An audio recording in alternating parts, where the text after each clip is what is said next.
Alrighty, everybody. Welcome on in. Good morning. Good evening. Okay, I think everything looks okay. Everything looks like it's working okay. How's everybody doing today? Is the microphone good? Audio good? Everything looking good? Looking a little orange today. We're looking a little orange today, I think. How is everybody? It is October 2nd. 2025, and we are live once again. Sorry for the late start. It was just me making sure everything was working. Video sync, audio sync, plus other shit that was sent to me right before I was live. You know, you just know. You know how it is. We have a lot to talk about. Contrapoints is joining in with the Destiny misinformation about Hassan right before we're targeted by the Trump administration. I was right about Contrapoints. Like, what do you want me to say? Right before we are targeted by the Trump administration and the Republicans, you start going out there going, oh, and in the discourse that's happening right now is Ezra Klein saying we need to abandon trans people nationwide, because that's a loser nationwide, right? And we need to abandon abortion rights. And I want to tell you something, chat. Like, the reason why people say stuff like that is because everybody agrees we need to change. All right? Everybody agrees we need to change. There's two main ways that people are arguing we should change. The first is that the Democratic Party should be a more class-based economic party that is about giving more concessions to the middle class and the working class so that they have a dignified life guaranteed. And it's paid for from redistribution from the wealthiest. People believe that if we form an economically populist bloc, that more people will be attracted to that. And then in combination with Democratic Party partisans and left-wing people and progressive people, you combine that with an economically populist message, that'll be a majoritarian coalition that will rule for 1,000 years. Okay, not quite 1,000, but that's the argument, right? The other side is we should be more like the Republicans by abandoning vulnerable groups and appealing to the white majority. That's the two arguments. That's what it is starkly. Ezra Klein is firmly in the we need to appeal to the white majority camp and shut the fuck up about redistribution. That's just window dressing. That's what he's saying. It's not complicated. So either you believe that we need to reestablish a redistributionist economic program that is class-based and try to bring back disillusioned people and working class people into the party and shoring up young people and making them excited and turning out low propensity voters who are left-leaning, a la a Zoran strategy, or you believe that we should go to the right, a la Kamala Harris, Hillary Clinton, Joe Biden even, before he dropped out in 2024. That's it. That's it. Like, you are losing weight. Yeah, I know. How is he going to achieve abundance without redistribution? By doing deregulation. By deregulating. And so what does he mean by deregulating? Removing requirements for air filtration systems to help prevent asthma in kids when apartments are constructed near highways. Removing requirements for safety for the construction industry. Making, removing things like water breaks for construction workers. Doing things like no longer considering whether endangered species will go extinct or not.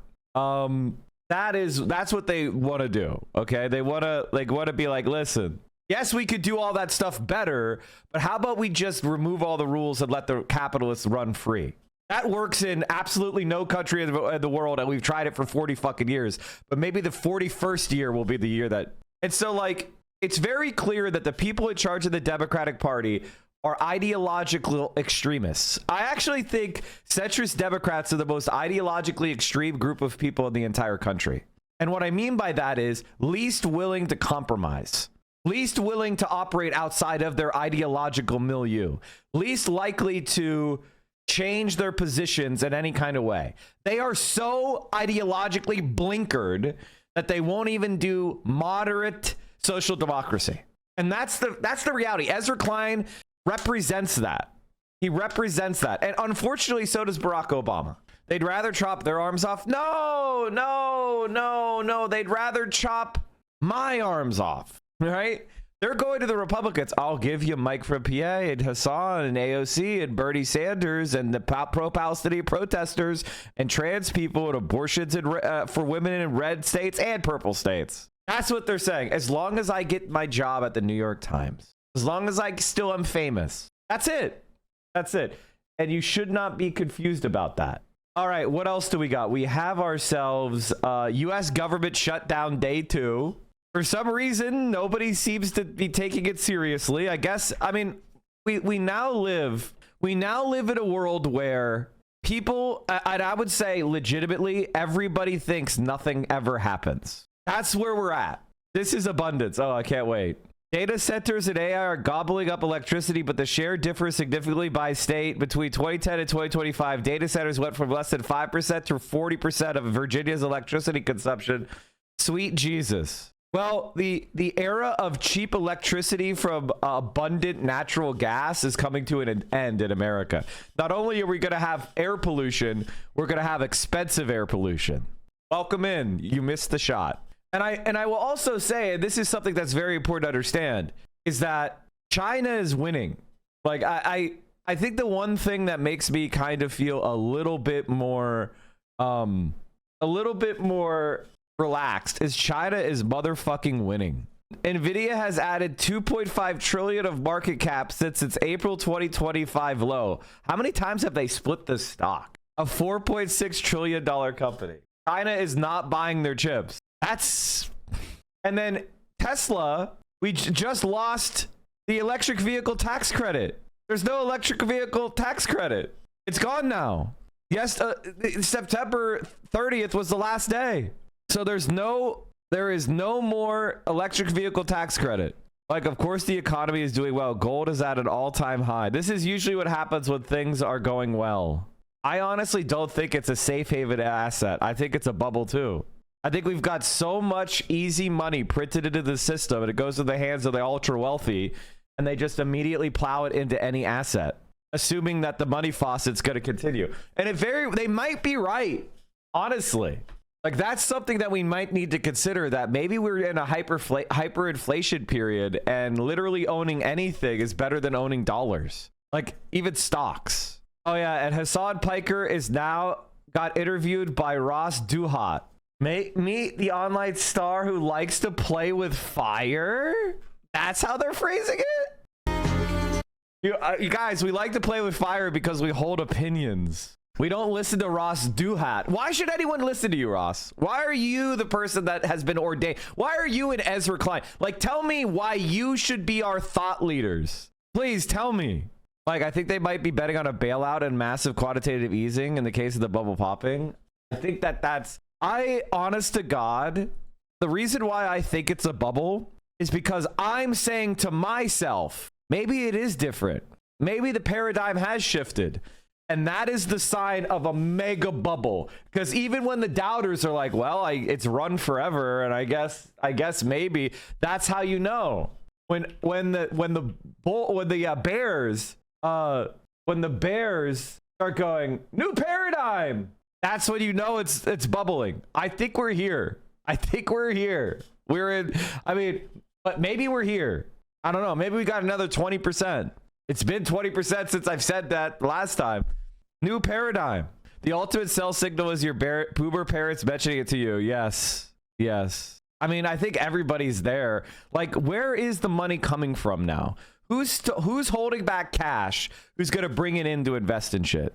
The Fed is saying they won't have inflation back to 2% until 2028. Do they even have the ability to measure inflation anymore? All right, AOC went on Chris Hedges to talk about the shutdown. Just a few hours at midnight, the federal government is expected to shut down. It'll be the first government shutdown since the last time Donald Trump was president. A new poll by NPR, PBS, and Marist shows that if the government does shut down tonight, which we fully expect, Americans would blame Republicans more than Democrats, with 38% of respondents blaming Republicans, 27% blaming Democrats, and 31% blaming both parties. Meanwhile, the president today said from the Oval Office that Democrats are to blame, warned that he would use a shutdown to his political advantage. A lot of good can come down from shutdowns. We can get rid of a lot of things that we didn't want, and they'd be Democrat things. Congresswoman Alexandria Ocasio-Cortez, a Democrat in New York. She's executive board member of the Congressional Progressive Caucus, and she joins me. Congresswoman, it does look like we are headed towards a shutdown. What do you see as the Democratic strategy and message here for a government funding bill? I mean, Chris, we're here to help people. We are here in the midst of this destruction of the federal government, the federal safety net, $1 trillion eviscerated from people's health care, their Medicare, their Medicaid in this country, with prices that are skyrocketing and life becoming completely untenable for the American people. We are here to try to be a backstop and to be that backstop, which is what the American people have elected us to do. Right now, there's this sort of back and forth about the ACA tax credits. And there's kind of a strange dynamic that I want to get your sense of, right? Because at one level, negotiating over the ACA tax credits is important. I mean, there are people who are going to see their premiums go up 15, 20%, like huge amounts are going to spike. Republicans don't like these extenders. Democrats do. They think it's good for people. But that's fully in the lane of like normal politics. And then at the same time, like the president of the United States assembled 800 military commanders to say, I want you're going to have to go to war against your fellow citizens in American cities. And I think people are having a little bit of a hard time of like, we're going to have a fight on the shutdown about the tax credits, but not about the president wants to declare war on Americans, even though I understand those two are conceptually distinct. Do you see what I'm saying? I see what you're saying, Chris, but... No, well, because the Democratic Party wants to have people like AOC, myself, Hassan taken out, but they want to be able to blame Hassan. This is the same thing that the Cold War Democrats did. After FDR died, the alignment with socialism, democratic socialism, all the way to communism was utterly defeated, and the moderate libs, the anti-communist libs, said we're going to use the Republicans to scrub our challengers to the left. That's literally what is happening again. They can't beat us, so they're going to constrain the democracy. That is the plan. Unless we win right now. Unless we win right fucking now and scare them, we're in trouble. You know, I think that's something for us to really set the record straight here on. This is not a fight over tax credits. This is a fight over your ability to go to a pharmacy and afford your insulin. We're not talking about just 15 or 20% increases in people's premiums. Tomorrow, healthcare companies, and today, healthcare companies are finalizing the premiums that everyday Americans are going to be paying. And we are talking about a doubling of monthly health care premiums, not even including your deductible, in terms of what people are going to be paying next year because of $1 trillion in Medicaid cuts that were put together earlier this year. And I don't know about anybody else, but I do not think that this is just about a tax break or a small tax extender. This is about fighting not just on tax breaks, community health centers, and ensuring that we have a stability of the American healthcare system.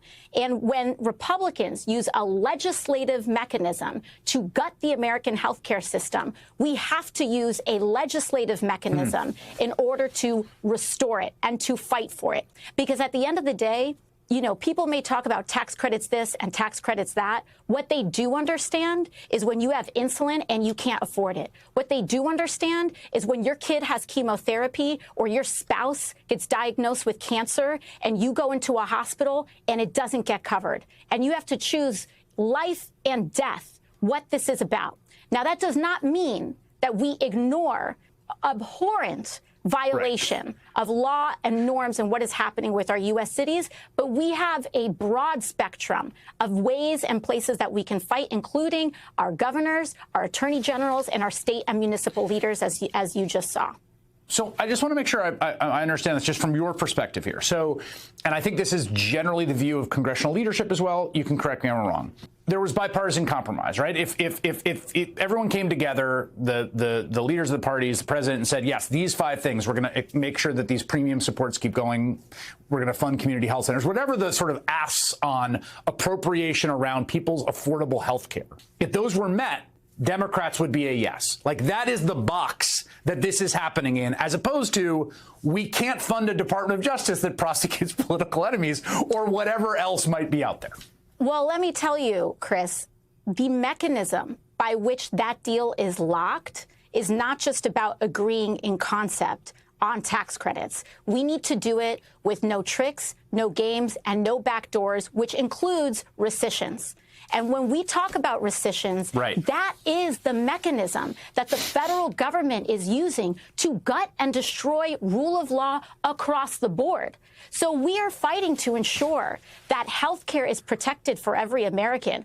But the way that we do that also means that the only way that you guarantee that is by forcing them to adhere to the rule of law, which means eliminating the rescission loopholes that they put in the CR earlier this year, which the Senate unfortunately had caved on then, and we're ensuring that doesn't happen. I mean, they cave every fucking time because they're generationally weak. They're generationally, constitutionally weak fucking losers. Like, they just are. Okay, let me lock this because I don't want to do that again. Okay. Yeah, the quick 10-second version for people that haven't followed this is that, you need 60 votes to get the filibuster to appropriate funds for the government. Is Twitch in a twist right now, or is he just discussing in general? The thing about Twitch is that the people that are in charge of this platform don't know what they're doing. I want you to understand that they are people who are basically, it's the equivalent of a digital land speculator. It's some guy who bought land in fucking Deadwood, and then they discovered gold in the hills, right? Like, they just all of a sudden had something that was really valuable, and it grew up around them without them knowing what the fuck's going on. In fact, they were impediment the entire way. And now that they have to do their job one fucking time and defend it and go, listen, we believe in free speech. What are they? What are they going to do? What, are they actually going to be like, fuck you guys, free speech? And that's that. They're Amazon. They own the fucking internet. Like, what are they going to say? What happened to all these libertarians? What happened? You guys were all big libertarians, but you can't stand up and go, we own AWS. Fuck you. And move on. Are they going to get rid of us? I doubt it, but who fucking knows, right? Who fucking knows? But they can pass a rescission, which is What is your opinion on making a Twitch streamer union or larger content creator union? People do not do things proactively from the left. The left is cursed with people who never do shit proactively. They have to be punched in the face so many fucking times before they finally do something proactively. That's the reality. And the places where the left won, like, for example, China, it's because they underestimated so many people for so long and humiliated them for so long that in order to, they had no mental way that they could evade it.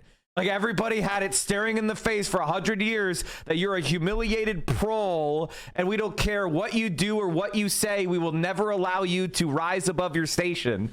And that is what it took to get a real left wing that fights back. So Americans have to go through the same thing because reading a fucking book and understanding it is impossible for 99.99% of people. So I have to sit here and wait for you all to get punched in the face 5 fucking times before you go, oh, Mike was right about that.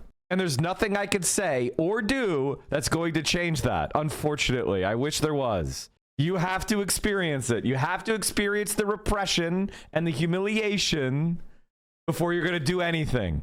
Claw back some of the money already agreed to by 50 votes. So they have this kind of like cake and eat it too model where it's like, oh yeah, we'll come together, we'll pass a bipartisan appropriations bill. And then when we've done that, then we'll go and get rid of the stuff we don't like, which just seems like an insane way to negotiate. It's no way to negotiate.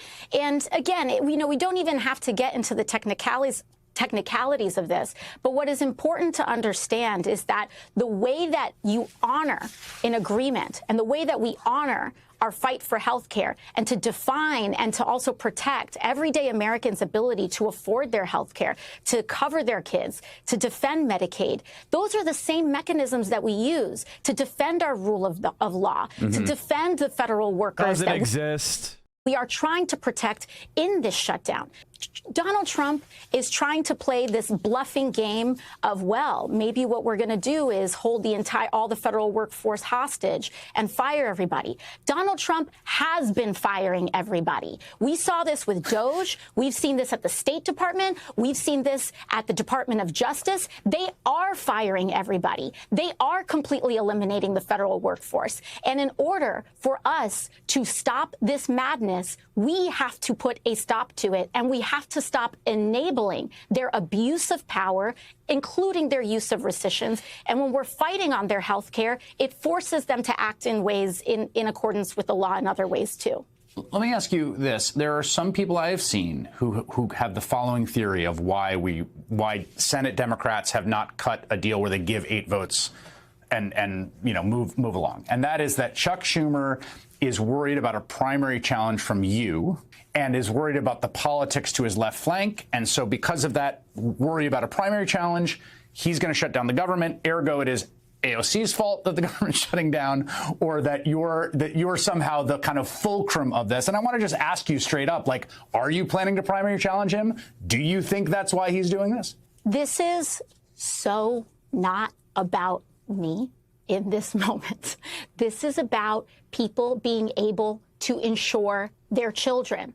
And I will say, because I saw some senators speculating about this, and I saw some Republican members of Congress saying, oh, well, if we have this shutdown, it's because of AOC. Well, if that's the case, my office is open, and you are free to walk in and negotiate with me directly. Because what I'm not going to do is tolerate 4 million uninsured Americans because Donald Trump decided one day that he wants to just make sure that kids are dying because they don't have access to insurance. That's what's not going to happen. And so if those senators think that we're having a shutdown because of me, they're free to enter my office and negotiate, because what we're not going to do is allow all of millions of people in this country to not be able to afford their insulin and their chemotherapy. So come strike a deal with me if that's what they really think is going on. Here's what I would say about AOC. I think that AOC is a person who has good instincts, but has been trained to doubt herself and then try to play the politics game shittily, and then eat shit for a while trying to be a politician, and then finally says what the right thing is. She should have said from the beginning, but she tried to play politics, and then she's good again. And it's like, just stop. Get rid of the people telling you to do this shit. Just speak authentically. Get rid of these fucking people. They're useless. Now, maybe I'm being incredibly too nice to her, which is fine. But it's like, Jesus Christ. I don't like to blame advisors, because I don't blame advisors for Bernie. I don't blame advisors for Bernie. Maybe this is me being misogynistic. I don't know. Bernie Sanders is responsible for his bad takes. His advisors are actually good. Now with AOC, I've seen some of her advisors and I'm not a fan. I know who they are. Whereas with Bernie, usually I kind of like his advisors. Over the last week, it seems a lot of people, and I include myself among them, feel like a sort of rising sense of alarm about the aggressiveness of the sort of authoritarian aspirations of this government, essentially firing a U.S. attorney. Like she blocked you? No, she didn't. Replace him with a patsy who will indict a political enemy.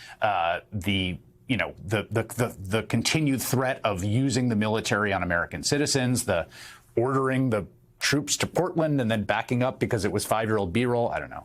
Do you feel the same way over this last week or two? Does it feel like continuity to you? Are there conversations in your caucus about what this last week has meant? I think there's two things that are happening at once, and this is something that's very important for people to understand. One, there absolutely is an unprecedented abuse of power, destruction of norms, erosion of our government and our democracy in order to prop up an authoritarian style of governance. That is happening. However, they are weaker than they look. And it is important that we remember that, because what they rely on is the impression of power, the perception of inevitability, in us giving up in advance to say, oh, what's going to happen if I stand up, etc. Nothing's going to happen. They rely on that perception of inevitability and power so that people comply in advance and acquiesce in advance and give up in advance. And at the end of the day, Donald Trump is at record levels of unpopularity in his tenure. The Republican House is at record levels of unpopularity. They are underwater across the board, and they know it. And that is causing them to double down in public, but it is backfiring. That is why, whether it's a shutdown, whether it's all of this, they want us to blink first. And we have too much to save. Protecting people is too important a task for us to give up before anything even starts. So they may want to send people in, but these National Guardsmen do not want to be turned against their fellow Americans. We're seeing this here in Washington, D.C. It is an insult.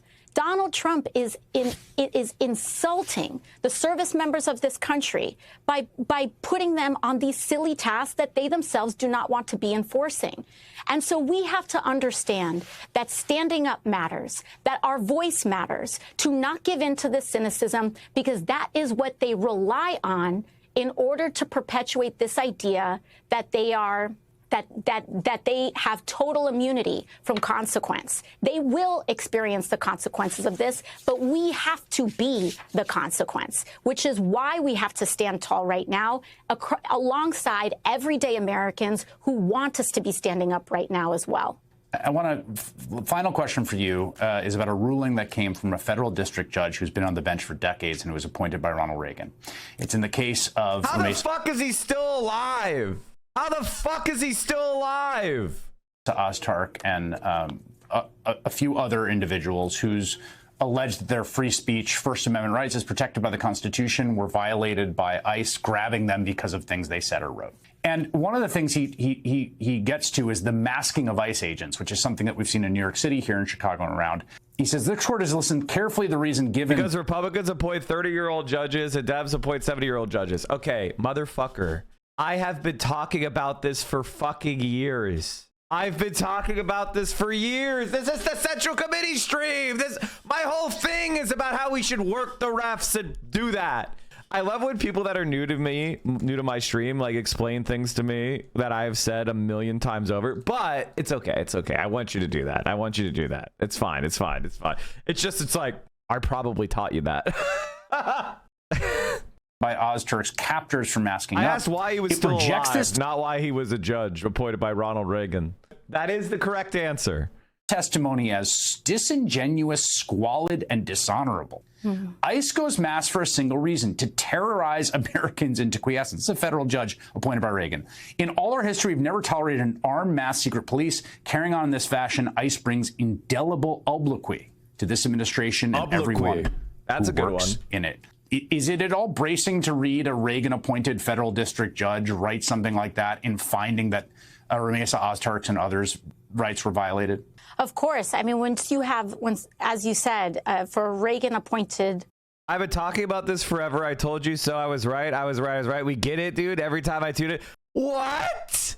Maybe you should watch commentators that get something right for once. Because I guarantee you, if they ever do, they are sure to mention it. Just so people you normally watch are never right about anything. Judge to be out and out talking about secret police in the United States of America in the year 2025 tells us everything about what's going on. And we get to... Do you guys remember there was a huge discourse about how I can't remember who it was. I don't think it was me, but I agreed with the creator.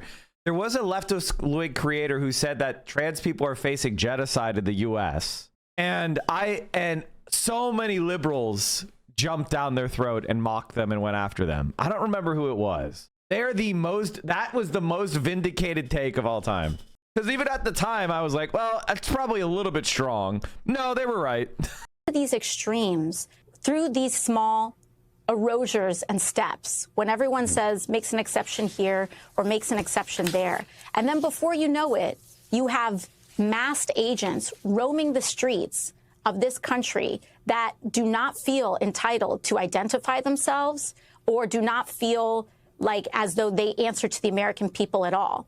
That is dangerous. And it is not without saying, it does not go without saying that the people that they went after first are some of the most vulnerable activists in the United States, which is to say pro-Palestinian organizers and young people, especially those who are on green cards or on visas. Yep. And the idea that we would allow our freedom of speech to be violated and create exceptions to that for people who are advocating for the lives of Palestinians, it erodes at the very core of American identity, too, because this is a land of the free, but only as long as we defend it and make it so.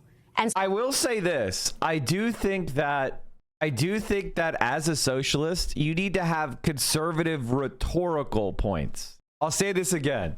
There is, like, a lot of times we use the word conservative in a derogatory fashion, right? Or to describe the right wing of the country. But conservation is very important. I'll give you an example of what I'm talking about, like the conserving the environment and our biodiversity. That is trying to prevent change. That's trying to prevent human civilization from destroying nature for whatever our, goals are, short-term goals are, in favor of a greater wisdom, which is that we don't know the interconnectivity between nature and humanity. And if we override nature too egregiously and too impetuously, we might destroy ourselves. And then there's the aesthetic element of just liking nature existing and enjoying the beauty and diversity of life, and that just serves us and makes us feel happy. So when AOC talks about how, we are the X, Y, and Z identity thing, land of the free, that's rhetorically powerful because it doesn't mean anything. It gives people a feeling of nostalgia. That's okay to do. But she's doing it in favor of what? Free speech for Gaza protesters. So you actually are making an argument that appeals to a variety of people at different variances in order to get them on your side for the very progressive position of Gaza is a goddamn genocide and we've got to stop Israel by any means necessary. I think this is something that I think, especially on spaces on the online left, not to talk about that too much, but I think there is a effort to constantly be virtue signaling yourself as the most progressive left-wing person. I'll give you an example of what I talk about. Something I want to talk about, which I've seen happening a little bit more in kind of the more fever swamp areas of the left, which is just talking about whiteness every single day, nonstop.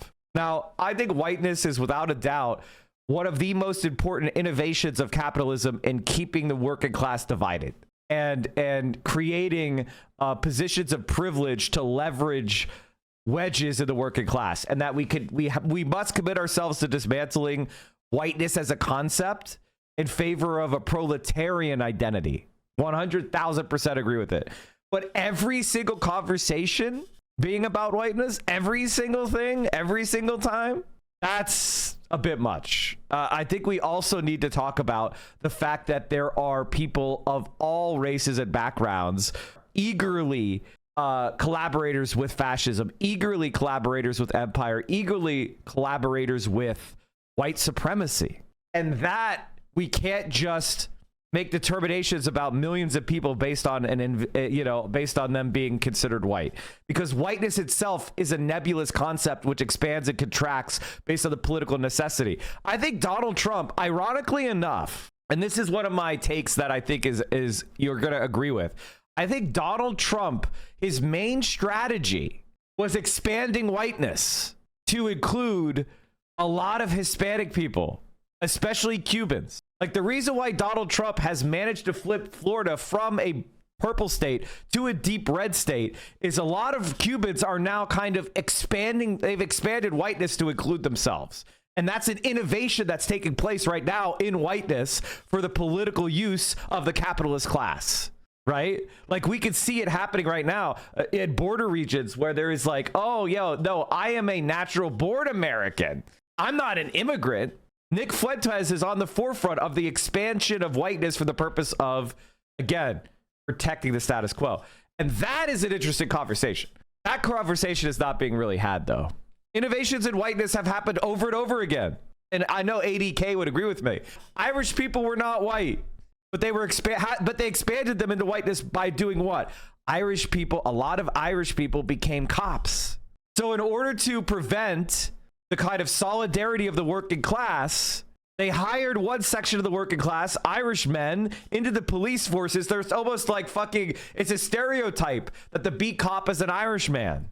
And through their service in the law enforcement, suppressing the working class and especially minorities, Irish people kind of earn their way into whiteness status. That it took generations of time. Same thing with Italian people. When Italians came here, they were treated similarly.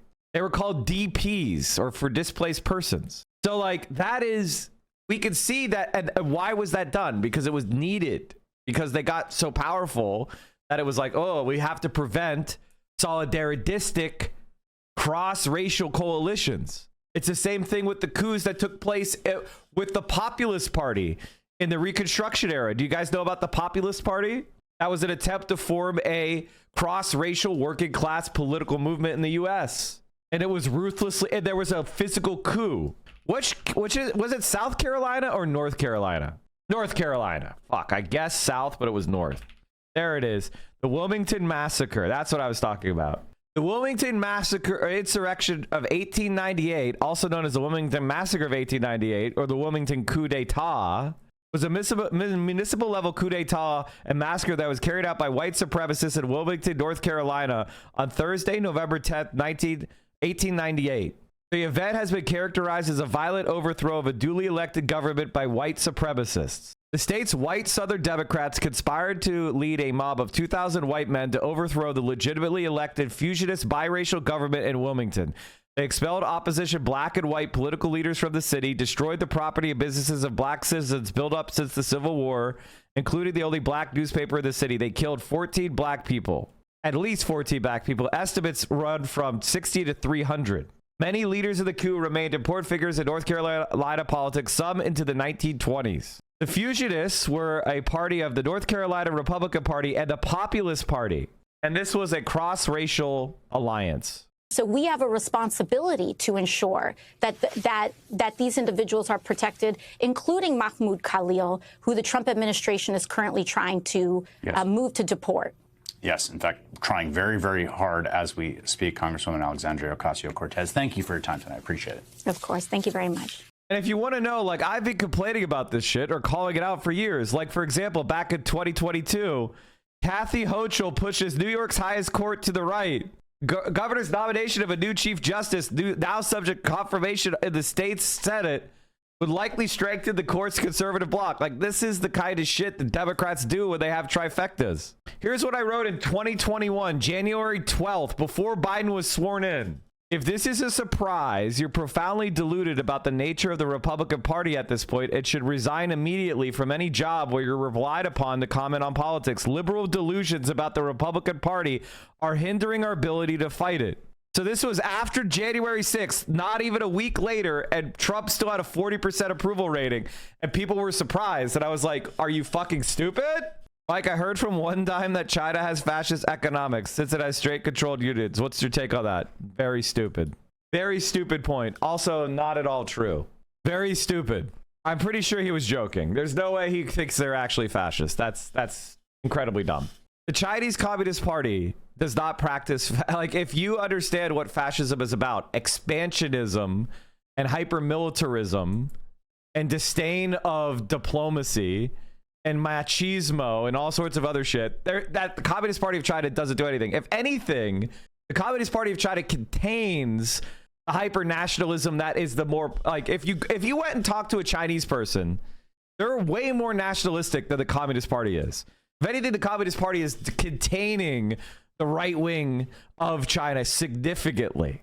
It's just not even embarrassing overall. All right, let's hop in.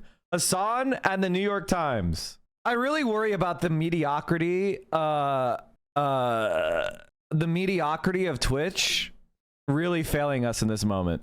They just want to collect their, 30%, 50% of money and just sit on their fat fucking asses drinking smoothies in San Francisco doing nothing. And the one time they're called upon to defend the fucking platform, they're gonna, I mean, I have no faith in them, is what I'm saying. I have no faith in them at all. Hassan Piker has no filter, or at least that's the generous way to describe his marathon streaming broadcasts. Fascists need to go to prison permanently. Sig Heiling has one use. You're a Nazi. If Donald Trump is going somewhere, it is certainly not heaven. Israel is an illegal entity, okay? Which cover everything from the war in Gaza. It's crazy to me that we treat Israel like this unstoppable force, like they are not human beings that are making the...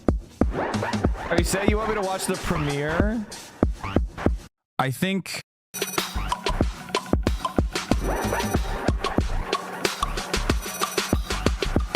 What? They're titling it Flirtation with Violence? Really? Wow, that's crazy. I think conservatives have a really great way of designing a narrative that makes sense to as broad of an audience as possible. Everyone is in the business of crafting media narratives, yes. right? And the I wish Democrats were What the fuck is that clip, Chip? a little bit better at it, to be fair. This is brand new, Chad. Hassan Piker has no filter, or at least that's the generous way to describe his marathon streaming broadcasts. Fascists need to go to prison permanently. Sig Heiling has one use. You're a Nazi. If Donald Trump is going somewhere, it is certainly not heaven. Israel is an illegal entity, okay? Which cover everything from the war in Gaza. Okay, It's crazy to me that we treat Israel like this unstoppable force, like they are not human beings that are making these decisions to bomb schools, mosques, hospitals. To his fitness regimen. Are you on creatine? Yes, I love creatine. I love creatine. He's a self-proclaimed Marxist and anti-imperialist. We here in the United States of America live under the comfort of being a part of the labor aristocracy. Who's been hopefully called the left's answer to Joe Rogan. And who's So Ross Douthat, if you want to know who Ross Douthat is, he is a conservative. He's one of those court eunuch conservatives that liberals hire to tell them that moderate Republicans are a huge base and they just need to go slightly to the right. That's his job. He is a court eunuch conservative. He's not an actual conservative, right? Like, he doesn't exist in the spaces where real conservatives exist. He just sits there to tell Democrats, well, if you go slightly to the right, there's all these educated moderate conservatives like me who are a little bit frightened of how fast the progress is going. But if you come in my direction, you'll win every election. That's his job. And once you get that this guy represents none. No Republican listens to this guy. Only liberals listen to this guy and get pushed to the right. That's the only person who's listening to this guy. compared himself to Rush Limbaugh. And he keeps getting suspended from his platform, Twitch. Okay.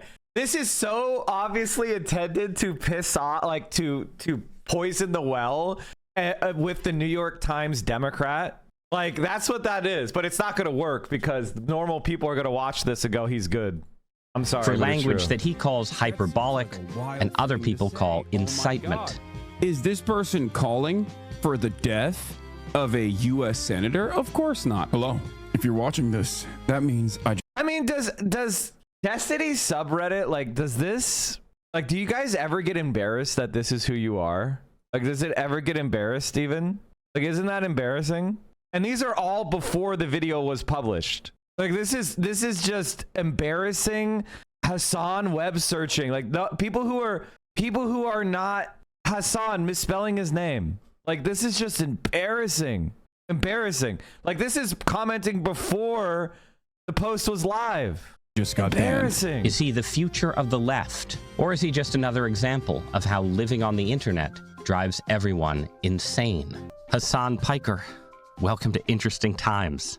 We are living in some interesting times, considering that it is you, Ross Douthat, who is interviewing me for the New York Times. I feel like that's very interesting. Who else would it be, man? This is a show. This is a place for Court eunuch fuck, sackless fuck. the interesting perspectives of our moment, and Yeah. I think that's what you represent. How the fuck is this dipshit? What like conservative? I have to go and look at his wiki because I don't remember what conservative like affirmative action, did he get? Because every conservative in the...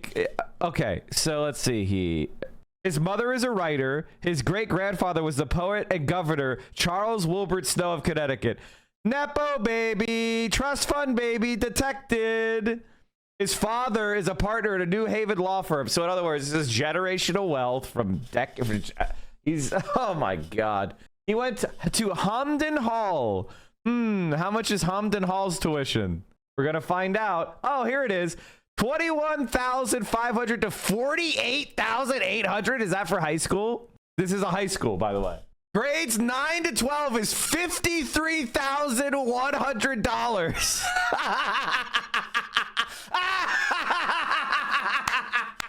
By the way, this is what the rich think they should spend on their kids' educations. When they're bitching and moaning about $8,000 a kid, they give $53,000 for their kid. So this is who you're talking. This is who you're talking to. Okay. Then he went to Harvard.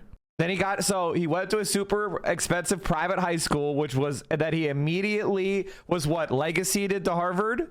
I bet you his dad is a Harvard legacy. I bet you his great grandfather is a Harvard legacy. Okay, his great grandfather is like, you know, he was growing up in 1900, so that's a little bit different. Okay, he went to Baldwin. He enrolled in Columbia, where he got a master's. Okay, so that's his great grandfather. When your great grandfather has a Wikipedia page, you come from money, okay? You come from money. I mean, like we already proved it. Nepo baby, court eunuch. Okay. Okay, so he graduated.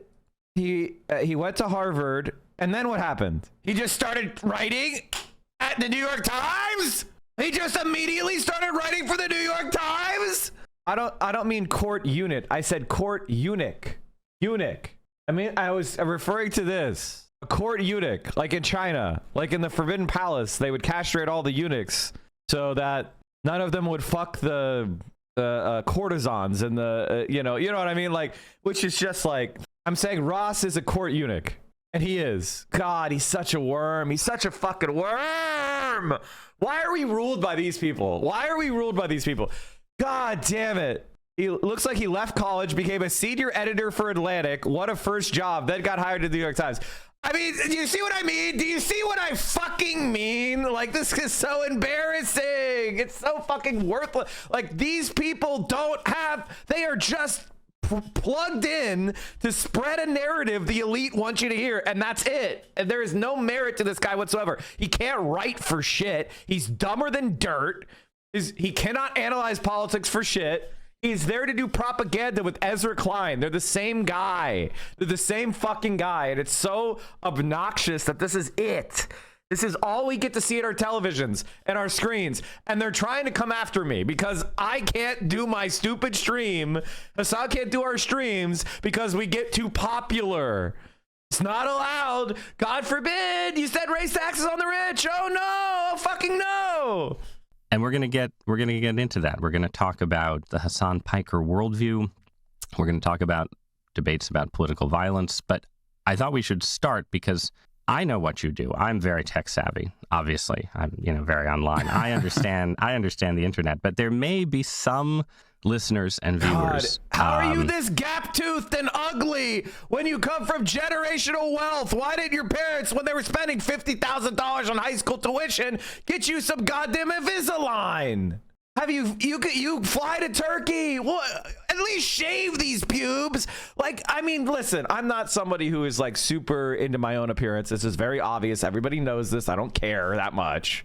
But Jesus Christ, if I had pube head, I would shave that off. Who don't know what a Twitch streamer is.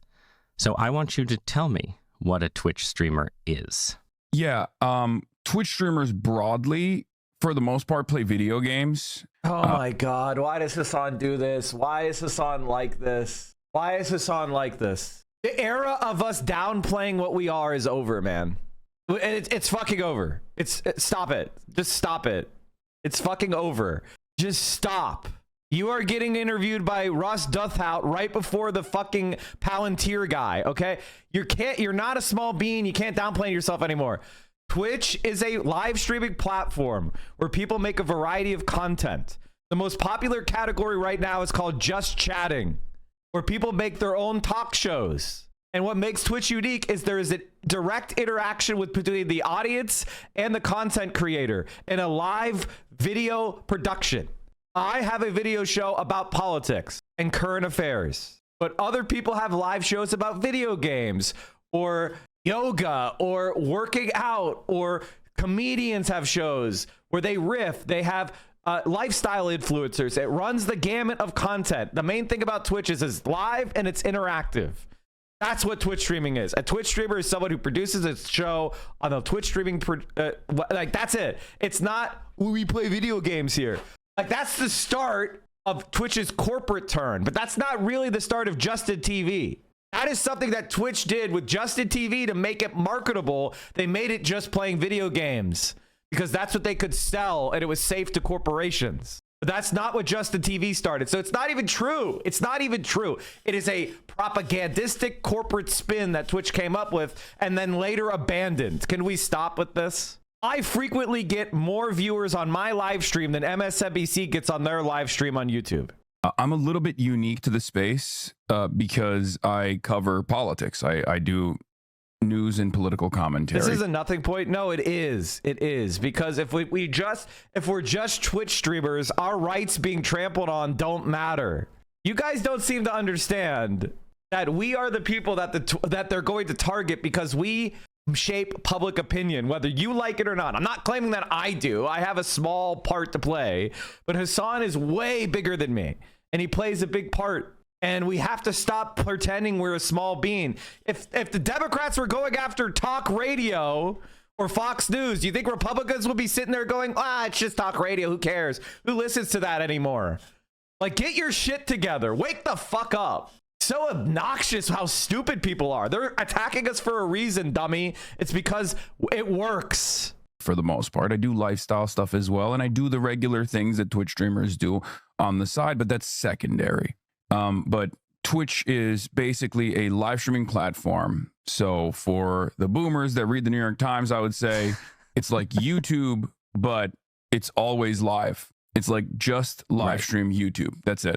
Right. So when I make a podcast, I come into this beautiful, wonderful studio and I sit down and it's like a self-contained thing, but then it's edited and cut up and, you know, turned into the product. But when you sit down, you go for 7 hours.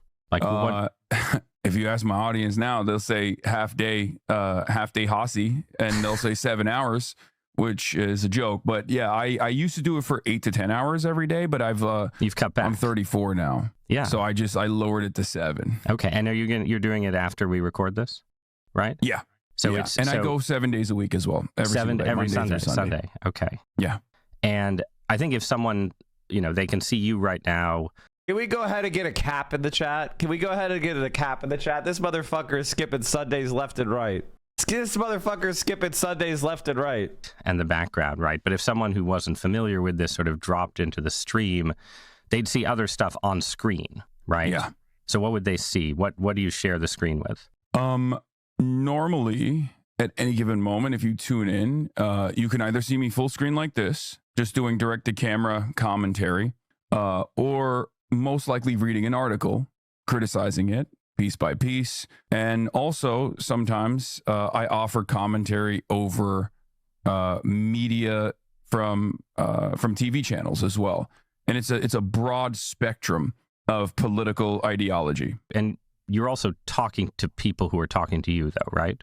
So there are tens of thousands, sometimes hundreds of thousands of concurrent live viewers. Right. That are in my chat. If I were Ross Dothod, I would be like, can we get me a VTube bottle so I don't have to show up on the screen? I think that will help with us getting more viewership. So we broadly call it chat. They're on the side of the screen. You can see it as well. It's just constantly going up and down. He's ugly.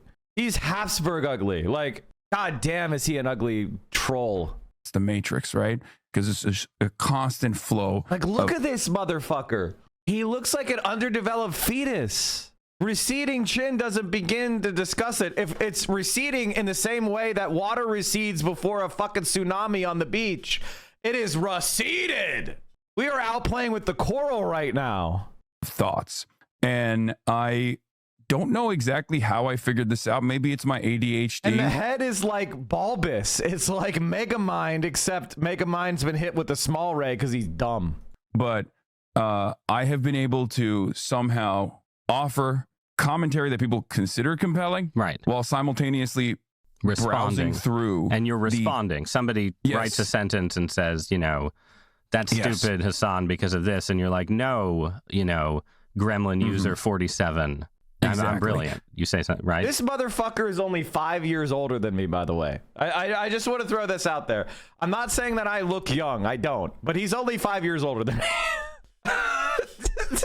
Bro, the thing is, he's had a soft paper pushing job his whole life. I worked on the Pennsylvania Turnpike. Like, come on.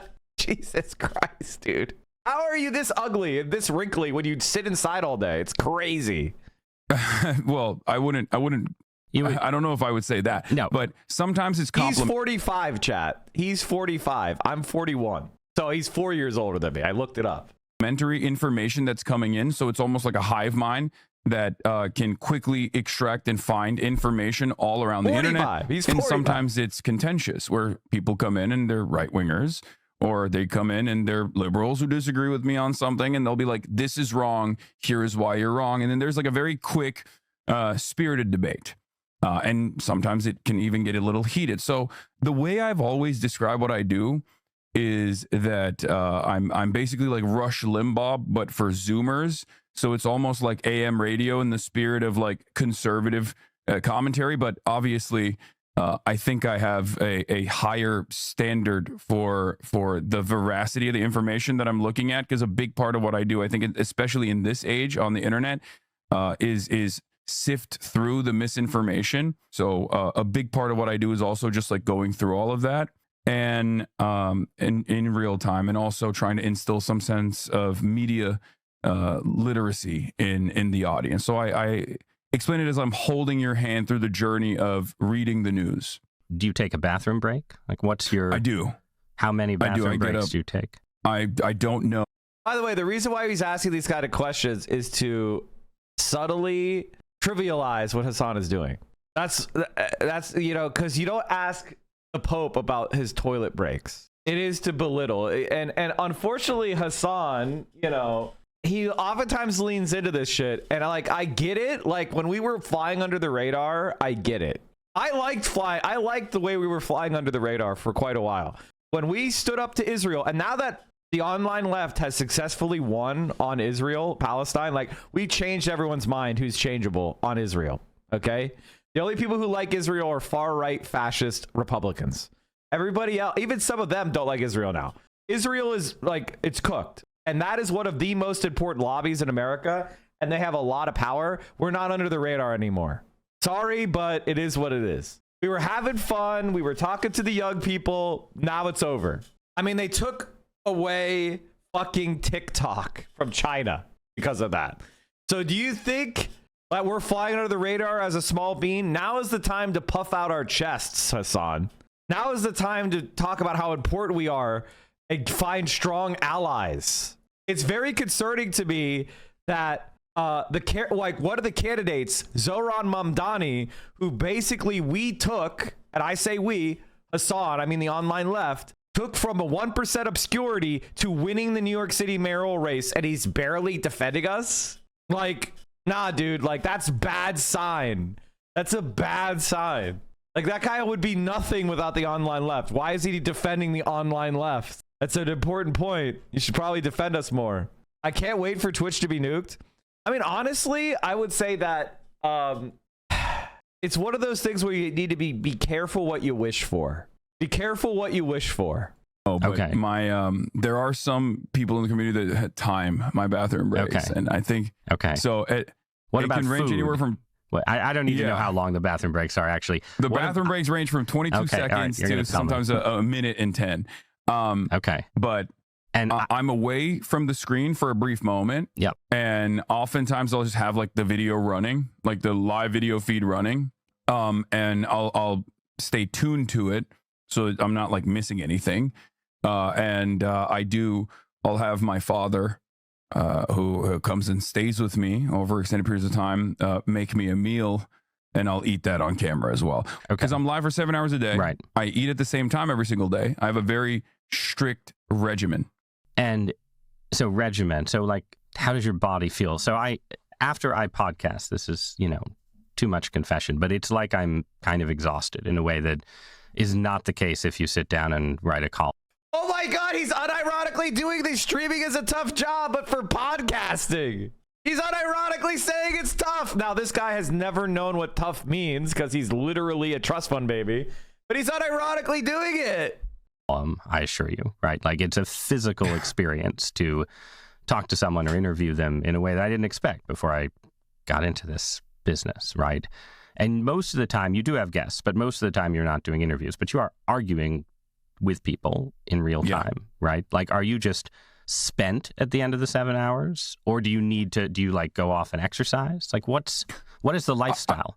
Well, the lifestyle that your paper style section actually documented was I read that piece. Yeah, so I was quite the controversial title for that piece that everybody seemingly got mad at, but you're absolutely correct. Wait, what was the title? What was the title? I think it was a progressive mind and a MAGA body or something. Yeah, that's right. Yeah.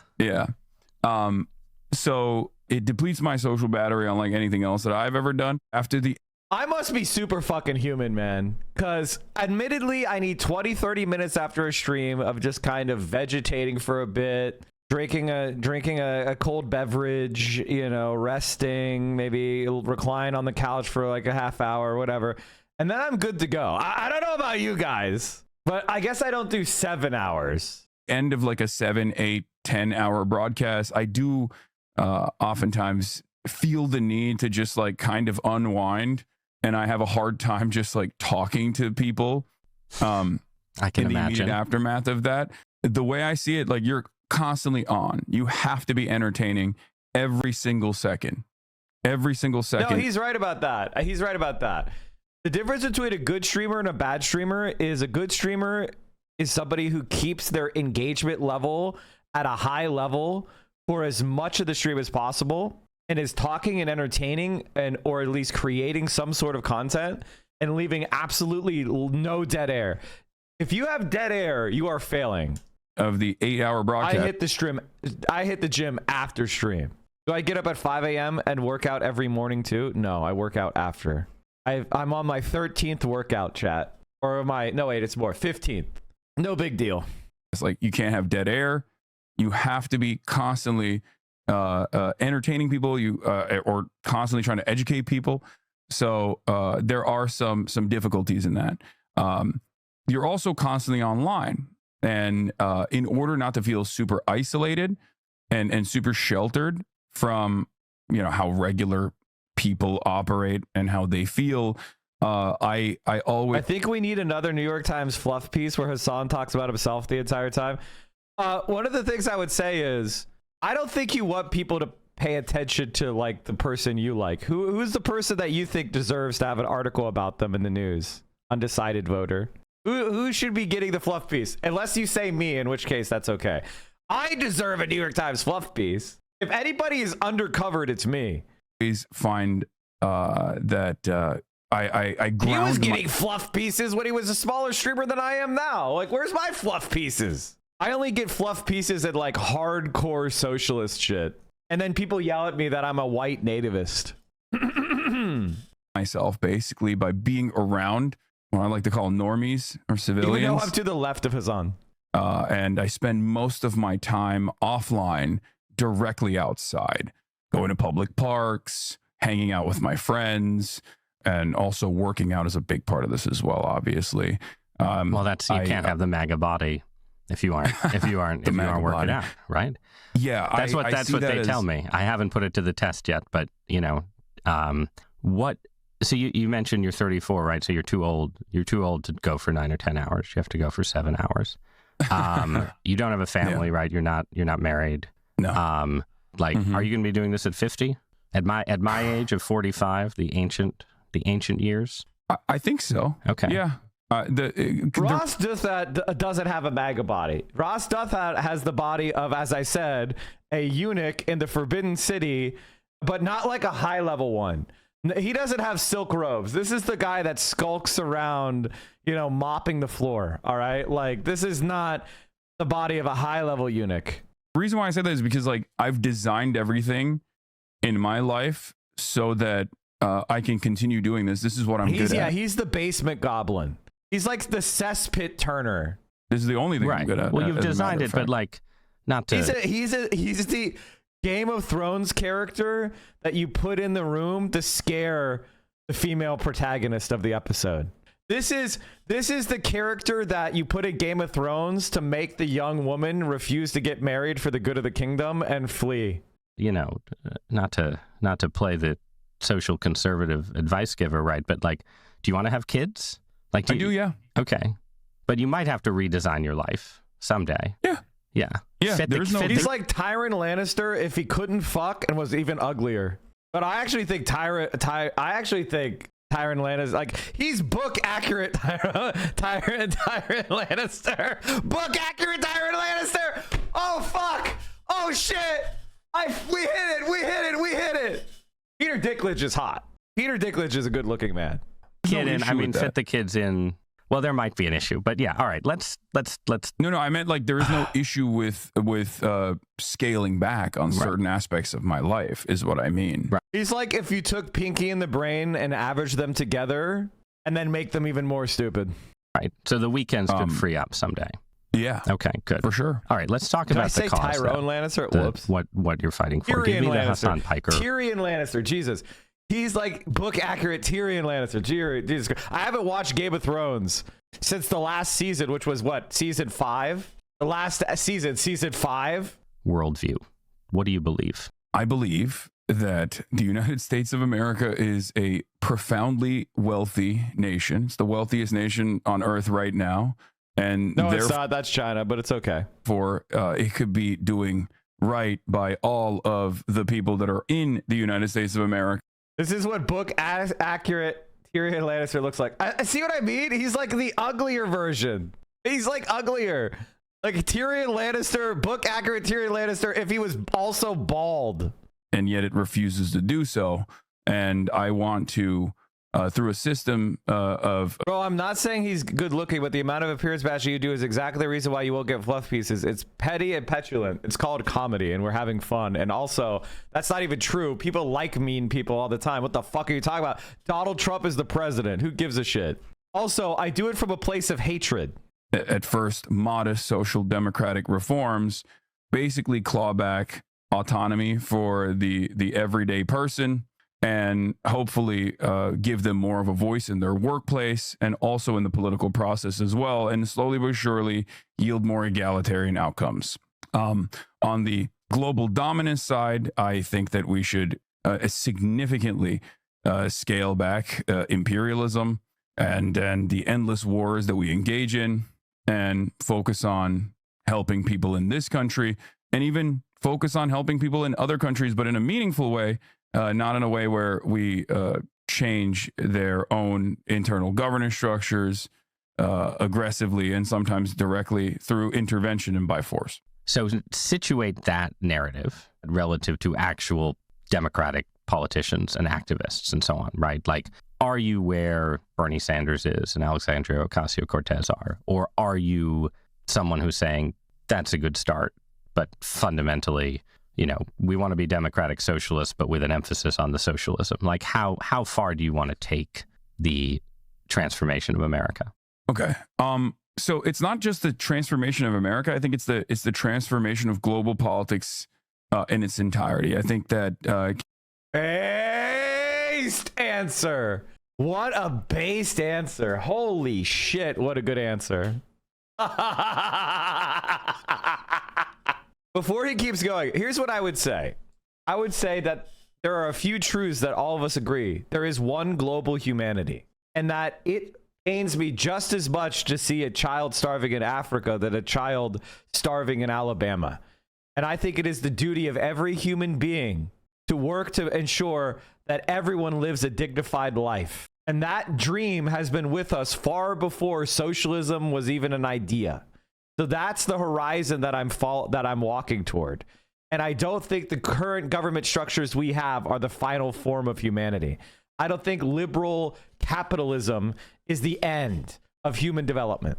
Capitalism was an evolution away from feudalism and monarchies. Yeah, and this is him just saying Marxism. It was a fantastic evolution away from that structure.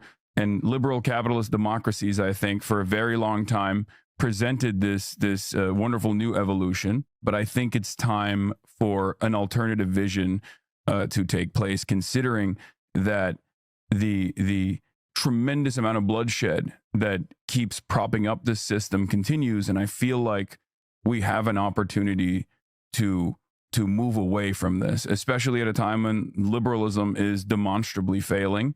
And we are seeing, even as Cass Sunstein recognizes, illiberals that are taking advantage of this situation. Now, of course, he would probably consider me to be illiberal in some respects. Well, we don't have to say illiberal. Let's say post-liberal, right? So you've got people on the right. You know what? That was nice of Ross. I consider I think that liberalism is spent, and the reason why it's spent is because the incentives of the machine are focused on the interests of a tiny fraction of the owning class, and without a countervailing force of the working class, of the proletariat, if you want to use old terminology, we're fucked. Like the rich are taking more and more, and it's never enough. Like Elon Musk will say, I have $1 trillion. That's not enough. He's not going to hit a number and go, this is enough. Let me start investing in caring for everybody. And even if he decided to spontaneously do it, it's just one guy. He could change his mind. What, are we going to all rely on his mood? That is the problem with this society, is there's no guardrails of sanity. Who would call themselves post-liberal. You've got religious post-liberals. You've got the Curtis Yarvin, we're going to have a Silicon Valley king post-liberal, right? God. So you're a left post-liberal. I think that's fair. But yes, I wouldn't say I'm a liberal, yeah. Right, you're post, right? So you want something after. Liberalism was good for a while, but it's generated too many inequalities. It's too harsh on the world. But what is the alternative? Is it Marxist? Is it essentially deeper and more profound government management of the economy? What are we talking about? I think I don't have the perfect solution for this, and this is something that I readily admit, but I think moving in the direction of socialism would be a wonderful start. And the reason why I say that is because, as you mentioned, a lot of the post-liberal conversations almost always revolve around unifying strength in the hands of one singular figure or one person, going back to a neo-feudalist or a aristocratic crypto monarch structure that Curtis Yarvin advocates for. What I'm advocating for is more democracy, principled democracy, not even in the anarchist sense where everything has to be handled with or all unjustifiable hierarchies must be abolished through direct participation, but at least having a more democratic process and getting people more involved, starting at the point of commodity production and then moving all the way to political participation. Talk in a minute about how you developed this worldview and your background, but I want to pause on that idea of sort of democratic change, right? Is all effective change democratic? Or, the thing that the original post-liberal Marxists tended to believe, right, was that there's certain things you can accomplish through a democratic system, but there's also revolutionary moments, right? To be clear, this isn't just a Marxist idea, obviously. This is the United States of America. We're founded on a revolution, right? What is your view of revolution as a potential transformative force in the world? All politics, in my worldview, revolves around the distribution of resources and the distribution of power. And a big part of that component is, of course, violence as well. Revolutionary violence, for example. And it just simply means who gets to do the violence and who gets to be on the receiving end of that violence that we have normalized. Because the systems that we exist under are inherently violent. All political systems are. It's just more so about redirecting that. And I know violence is such a scary concept in this when we're discussing in this way, but we're talking about it in an academic context. But basically, the idea is that instead of having a system that currently benefits the very few, I want a system that benefits as many people as possible, that has more, like I said, egalitarian outcomes. And the current system, as you said, uses violence. And yeah, all political systems are about the monopoly of force in the end, right? But you use the phrase redirect violence. What does it mean to say we need to redirect violence? I mean, first of all, I abhor violence. Let's just start there, right? But violence in this abstract concept would be equivalent to the structural violence of poverty, for example. So when I'm talking about violence, I want to make it very clear. I'm not talking like go out, take up arms, and like start shooting people, right? I'm talking about the structural violence of poverty. Redirecting that in the same way would be the structural violence of equity, right, because the structural eradication of unjust wealth. Would that be fair? That would be a better way to. So the socialist society does not go out and shoot people. By the way, I want you to understand something, chat, that the reason why this conversation is going in this direction, which is, let me just say this, completely ridiculous and irrelevant to modern politics, is because they don't want him to talk about actual concrete policies being recommended in the here and now. And I would say to Ross, wow, this is really interesting. Could you tell me the other political commentators that you've had conversations with, where you go down this philosophical rabbit hole? Perhaps we could talk about something a little bit more concrete. Like what is this? This is nonsensical shit. This is nonsensical shit. There is not a revolutionary vanguard movement in the fucking rural areas in the mountains of Colorado that has been launching raids, and Hassan is their fucking, like, you know what I mean? It's irrelevant. It's an irrelevant point. Whether I hypothetically think revolution can sometimes be justified or not is meaningless. Shut the fuck up. Shut the fuck up. This is stupid. This is stupid. And this is also a problem I have with some online leftists as well. Like, people, stop masturbating and fantasizing. You need to get real, get with the program. Now, if you're out on the streets protesting ICE, counter protesting ICE, that's fucking incredibly brave and difficult work, and I commend you 1,000,000 times over. That is a revolutionary act, and you're cool as fuck. But if you're talking about, like, we're going to fight the U.S. military, and then we're going to have 1,000 blades of grass, and it's like, come on, stop. No, yeah. So this has happened in some socialist societies in the past, I should just note. But it goes into, you live in LA, right? So it goes into, Beverly Hills or something. And it says today, the city council has voted to expropriate your lavish, undeserved wealth and return your homes to the people. And that's backed up by police power. So it's violent, but it's not, shooting people against the wall. But like, is that what you mean? That kind of redirection? A similar structure, I think, like, has been attempted or was exhibited in Cuba, and I think so. This guy he's basically trying to be like, they're gonna take your Ronald Reagan bobbleheads, New York Times boomers. They're gonna take your New York Times bobbleheads, and they're gonna force homeless people to quarter in your 5th bedroom. No more private property. Your McMansions are gone. It's just an absurd point. This isn't feudal France where we're all crowded in tenements and we need mass land reforms. Okay, this is a highly developed society. We have plenty of well-worn social democratic paths that would significantly enhance human flourishing that for us to walk down that involve taxing you, Ross. God, I wish it were me on this conversation. It was Fidel Castro himself who personally took back any farmland from his own family members that went above and beyond. Why are we like? Come Come on what the state had designed. Now, obviously, this is a terrifying concept for a lot of people.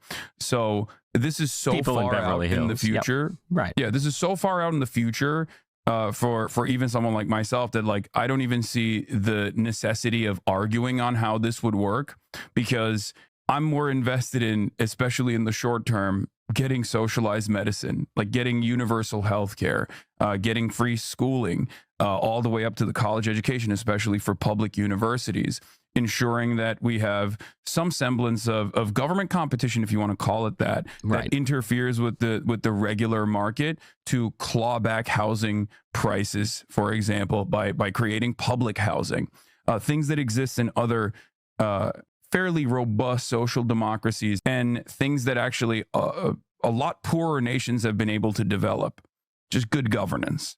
Okay, but we're having a debate right now about political violence in the U.S. Right? So yes, I agree. The expropriation of the property of wealthy Angelenos is abstract, and we can, far in the future, right? But debates about political violence in this moment aren't. And your platform, Twitch, is right now looks like it might be one of the Trump administration's targets in the aftermath of the Kirk shooting. There's been a lot of talk about, we're going to go after, institutions and organizations. I think this, like, honestly, and I don't mean to bully Hassan here at all, but I do think that so far he has not handled this well. I'm a Hassan Glazer. If somebody asks you about your political horizon and they start going like, let's talk about the Shining Path and let's talk about Cuba in 1953, like, they are trying to dog walk you.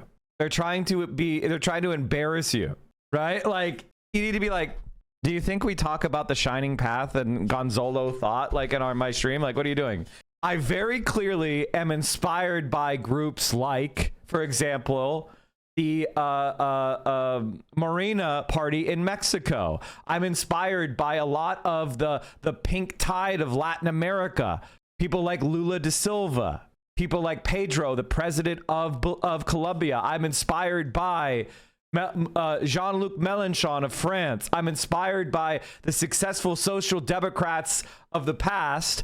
And I think we have some things to learn from the rise of China as well. You need to have, like, we are a rich country. We don't need to examine a decolonial struggle that took place in Africa 30 years ago, and there were trials and tribulations. Let's talk about the context that we're actually in. Like, we are not China. We were not fighting off an invasion from Japan while also 100 years of humiliation and occupation from all the world's great powers. We are the wealthiest country in the world. We have institutions and systems that operate and that we could repurpose to make a more dignified life for all. Like, this is not like the radical. I want a radical reimagining of our politics. That is my horizon. You're right. I don't think that people like Elon Musk should exist. But that's not relevant to politics today. And your attempt to discredit the left with this Cold War era blather, which you're basically too young to even really be relevant to your life. You were a teenager when the wall fell. What is this?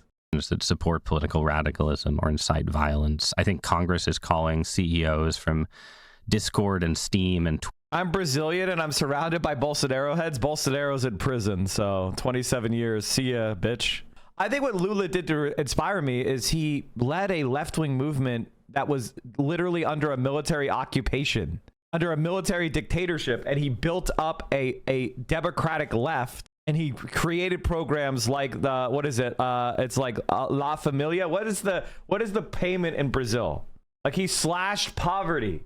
Bolsa Familia is the payment. That program, like, there are dozens. Like, he helped transform Brazil from a totally a basket case, really, of fascist occupation, and he has done more to reduce poverty that in any other country. There's only one country that's done more to reduce poverty than Lula da Silva, and that is Xi Jinping in China and the Chinese Communist Party. So that record.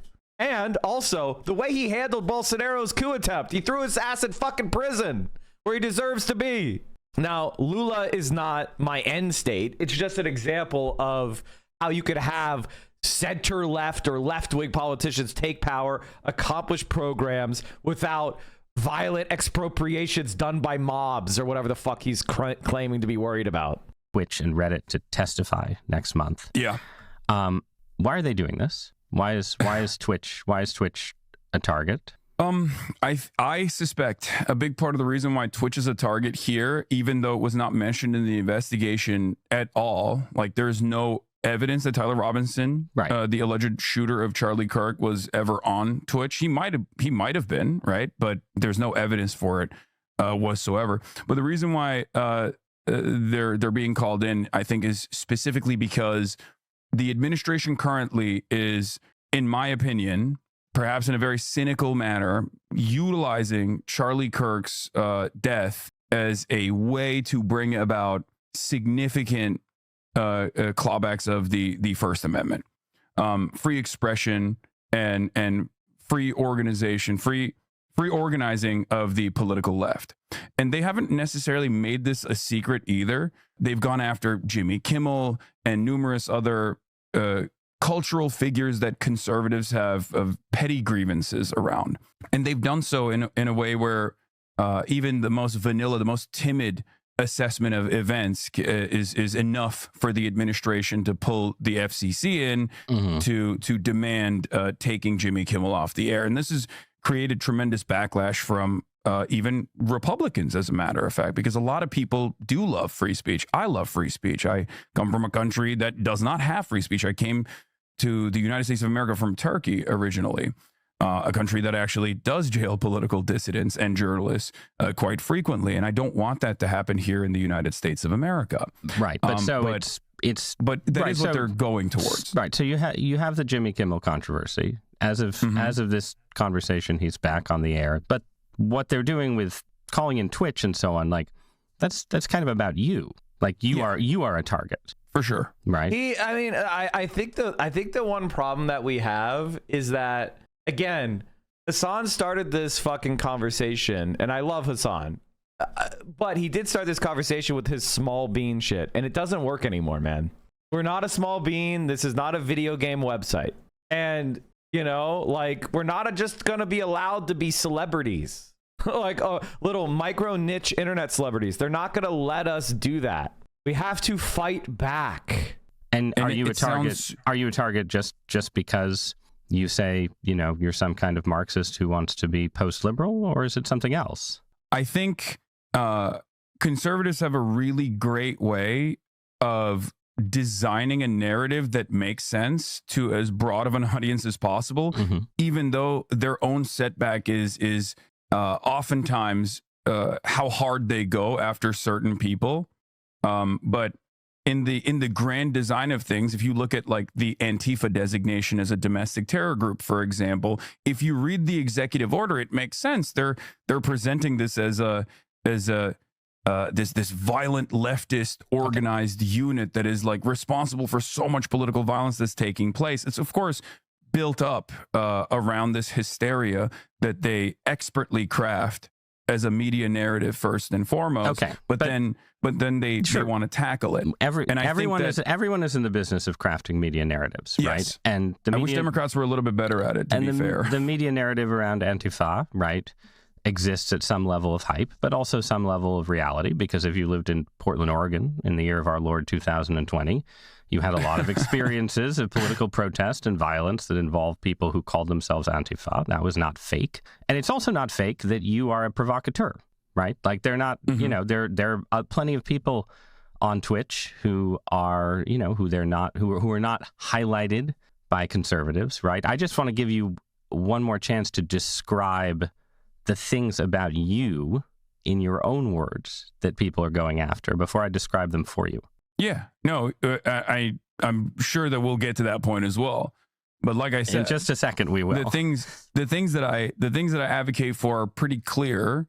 But of course, why don't you describe them, please? This is something that conservatives have experienced and have considered cancel culture or like wokeness in particular for quite a bit, where you can just like reframe someone and smear them, especially in the format that I exist in. it's quite simple to take people completely out of context or make it seem as though they are incapable of using metaphor or incapable of being insincere or hyperbolic in moments. And so it kind of goes back to the same thing as like Antifa is a serious threat to American stability and order, and it's an organized unit that must be tackled because they're justifying violence against, And what do they think you police are? What do they officers think? and things of that nature. The equivalent of that would be conservatives saying that you're inciting violence, right? Yes, I think that is precisely what they're going to try to do.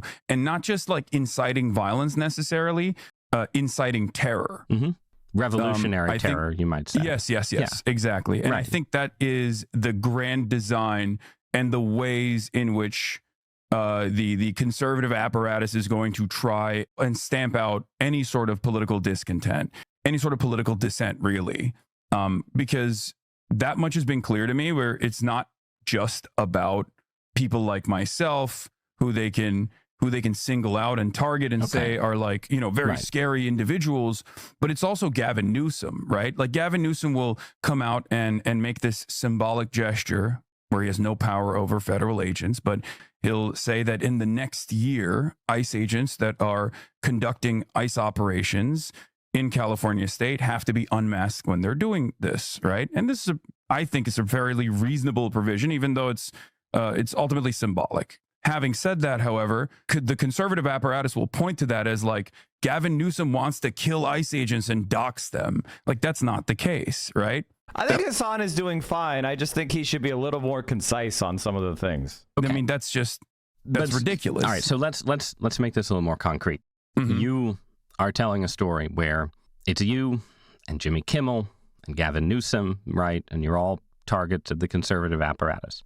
Okay, but you're pretty different from Jimmy Kimmel and Gavin Newsom, in part a lot for reasons we were just discussing, right? They're liberals. They're good milquetoast liberals, whatever they may say. And you are more radical. You're post-liberal in some way. You want a different horizon, a different future. Beyond that, you are also willing to push your rhetoric further than they do. Certainly further than Jimmy Kimmel does, right? And I say this, I want to be clear. I have a pretty high tolerance for, let's say, vivid political rhetoric. I came of age as a newspaper columnist in the 2010s when my liberal friends were all saying like, oh, every time the Tea Party, talks about revolution and taking our country back, they're inciting violence. And now I live in a world where my conservative friends say Gavin Newsom's inciting violence. Anyone who calls Trump a fascist is fighting violence. I think this is a free country.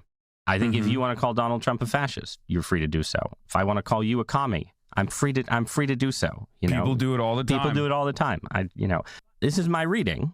Let you tell me why I'm wrong in a minute. I think you push further, and I think you like to play with the rhetoric of violence. So, like, you were suspended from Twitch, I think, for a day, and there was an argument you were having about Medicare fraud, right? And the GOP was going to crack down on Medicare fraud. And you said, well, if they really cared about Medicare fraud or Medicaid fraud, you would kill Rick Scott. This is the Florida senator, and it's a reference to the fact that Scott's company paid some huge fines for they were engaged in some kind of Medicare fraud, right?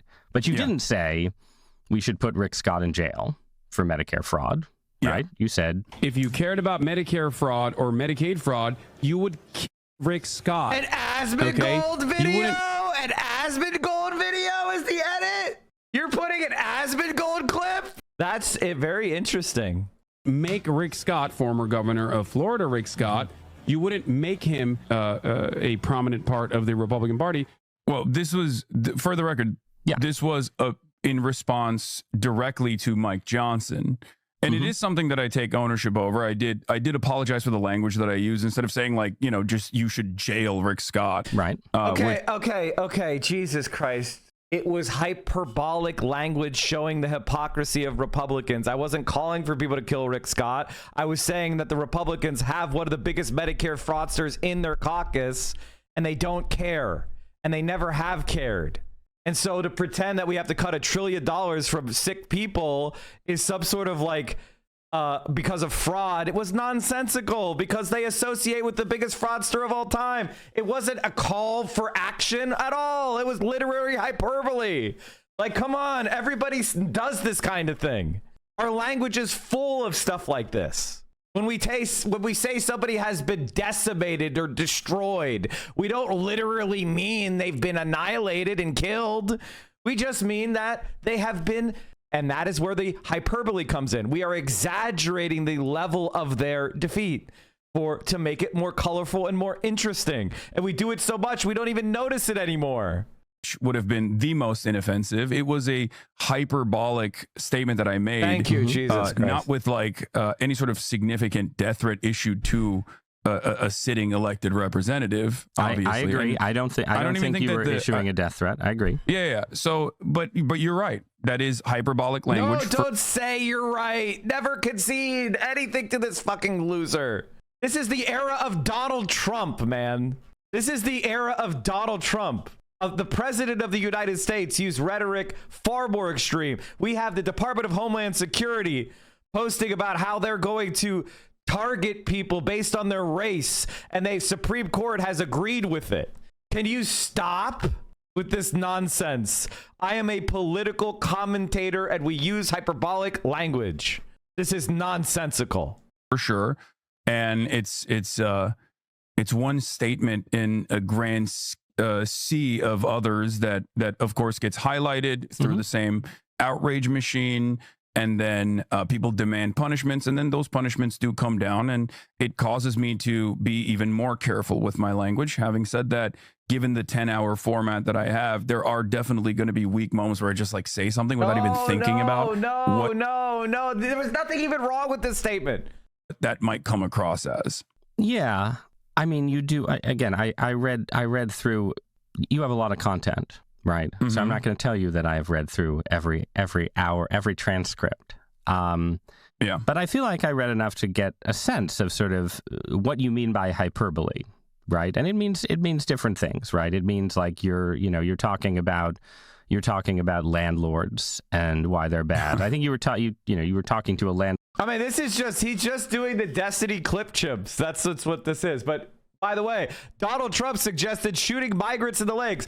What Donald Trump said is, you see a brown guy near the border and you tell him to stop and he doesn't, you shoot him in the leg.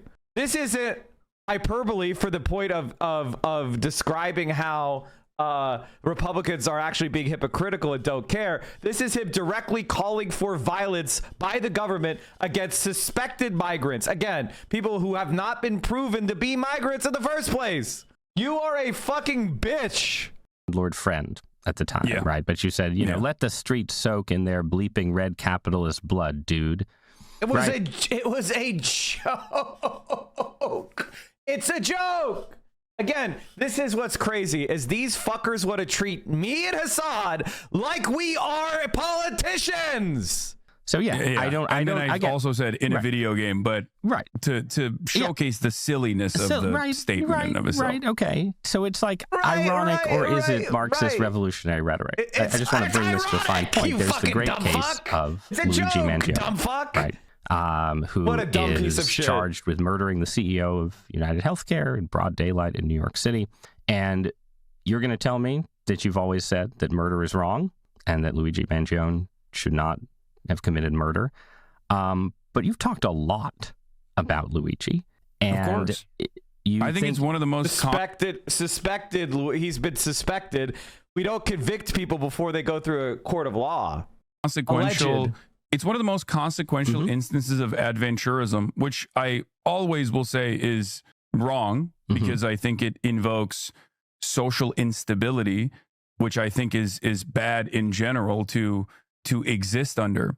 But what I try to always do, especially with the Luigi Mangione case, is to talk about the concept, for example, of social murder, the notion of our systems that already exist, like the privatization of healthcare and the denial of care that make people infinitely less tolerant than we normally would in a civilized society to an adventurous act of violence, such as the case is with Luigi Mangione. Who is we? I'm much more interested in talking about. Just pause there. That make you're talking, because this is something you've done a bunch, right? You sort of you don't say I love Luigi. You're like, we people are, he's seen as a positive figure. He's for most of America. He says, I'm going to dish out what many Americans have experienced to the figurehead of that pain, right? Mm-hmm. Do you think like most Americans sympathize with like who is the we? These are going by polls, Ross. It was polls. There was a significant fraction, significant plurality of people that sympathized with the frustration of seeing loved ones denied care. And that is, it's gruff. It sucks that we've gotten to this point, but that's a sign that we need change now, man. And there is something that is boiling up. Donald Trump's election is also a symptom of it.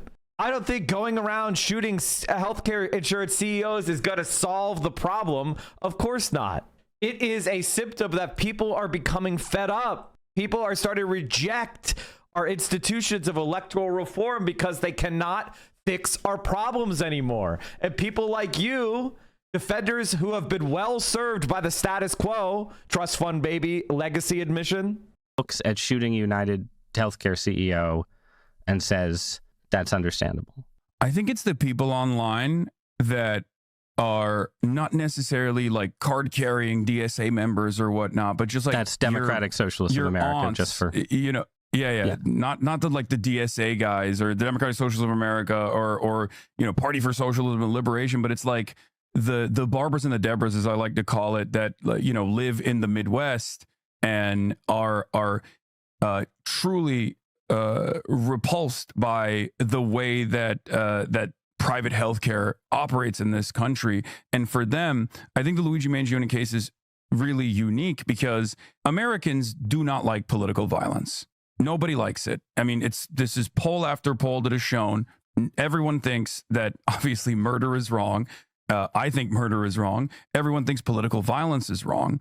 And yet, in the case of Luigi Mangione, a lot of people, I think, had such a deep personal experience with the way that the healthcare system has harmed them in some way that the reaction ultimately was very different than one I had expected. From the moment that, before they even found out who the alleged shooter was, from the moment that people recognized that the victim was the faceless CEO of a healthcare company, everyone immediately understood what the motive was. Faceless. No, I'm saying like for most people, the healthcare company had previously been faceless, and now there was a dead man who had a face. Right. Exactly. And I think that was a unique case that needed to be examined, and that's precisely the reason why the media was covering it in the same way as well. The only difference is that, tonally speaking, they were just more so outraged by the reaction in of itself rather than trying to examine why people felt this way. And I think what I try to do in this situation and many others is to explain why people feel this way. Because for them, when their grandparent has cancer and then that treatment is denied or the coverage is denied, even though they're paying these incredibly costly premiums to this much better care company, they view that as murder. They view that as much better. A tremendous wrong. See, this is once Hassan kind of recognizes somebody's not on his side and he actually gets to it, he does so much better. When it's the same thing. Like every time a leftist tries to do this waffling shit, they suck. It doesn't sound good, and then they let people chip away at them. It's Ross Douthat. He's a fucking National Review guy. What are you doing? Of course he's gonna pretend like you're some violent extremist who wants to. I don't even know. He wasn't even specific enough. Like this guy defended Pinochet. That was done to them. And I seek to address these problems so that there isn't decentralized forms of violence where people make up their own minds and assume that they have the righteous vindication and they're going to go out and do things like this. I don't know, man. I think you're kind of a hype man for it, though. Like I agree. You're doing analysis and sometimes. So what Ross is basically saying here is that Hassan is a supporter of adventurous terrorism, even though. So he's just saying that. He's just saying that. That's it. Again, defended the disappearances in Chile. Analysis. People would have celebrated Luigi Mangione, obviously, without you, Hassan Piker, talking about him all the time, right? But I listen to the way you talk about him. Like, you're fascinated by him, too. You're participating in the fascination, and you're doing a thing where you're like, well, I'm not saying violence is good, but you've got to understand that there's other forms of violence in society besides this one, and people who like Mangione, they're saying this violence maybe isn't as bad as that kind of violence. And this just seems to me like you're not the guy who starts the revolution, but you're the violence appreciator. That's sort of how I feel about your Mangione coverage. You're out there. You're appreciating. I wouldn't say that that's fair. It's like, okay, tell me why it's not fair. But the reason why I'm saying I wouldn't say that that's fair is because, like, I do make it obviously very clear that, and I refer to this over and over again, adventurism and people taking matters into their own hands is a mere reaction to the social contract unwinding in real time in front of us. I don't think this is a good thing. I want to make sure that we have a system that helps everyone. And a part of that is creating the same social stability that existed. Now, you can do that by force, by stamping out dissent and moving in the direction of the Trump administration, or you can try and do that by addressing some of these inequities that exist that do actually harm a lot of people, right? Because I don't think you disagree with my assessment that systems are inherently violent, no matter which way they go, and that. I assume you understand what I mean when I say, like, the social murder of tens of thousands of Americans in the process of having their healthcare coverage denied. Like, it must interest you as well, right? Because it interests certainly people at CNN and many other mainstream outlets, like, why people are doing this. But their reflection on it is, I think it's 100% the case that certain people who had terrible experiences with the health insurance bureaucracy had a reaction to the assassination that is like what you described. I think that's absolutely real, and it says something about the way the system works in America. On the other hand, I also think, and again, because I'm not a socialist utopian, right? I think that there is not this magical alternative where, if we only didn't have nasty politicians who love the rich imposing austerity, everyone would get all the care that they want. I don't think that world exists. I have a lot of personally negative experiences with the American healthcare system. I technically still have chronic Lyme disease, which is a disease that officially doesn't exist. It definitely exists. And I've known a lot of people in that world who have a very specific version of the kind of anger you're describing that's directed towards the medical establishment and how it interacts with insurance companies. And, these are people who've had their lives ruined by this illness that the system does not effectively cover or treat. But it's really important, right, as a society, if one of my friends who had chronic Lyme disease went out and killed someone who they felt was involved in denying them treatment, and maybe was, right, that you wouldn't do, that it would be irresponsible for me to do a podcast and be like, man, that person looks badass. I think that would be irresponsible, even if I was appreciating something real. And that's where I think it's not you saying it's really interesting how people have this reaction to it is what I'm challenging or questioning. It's the extent to which, again, you're like, oh, he's an adventurer. It's the propaganda of the deed, man. Well, okay, yeah, but a society that has those adventurers is going to be in a lot of trouble pretty quick. I agree.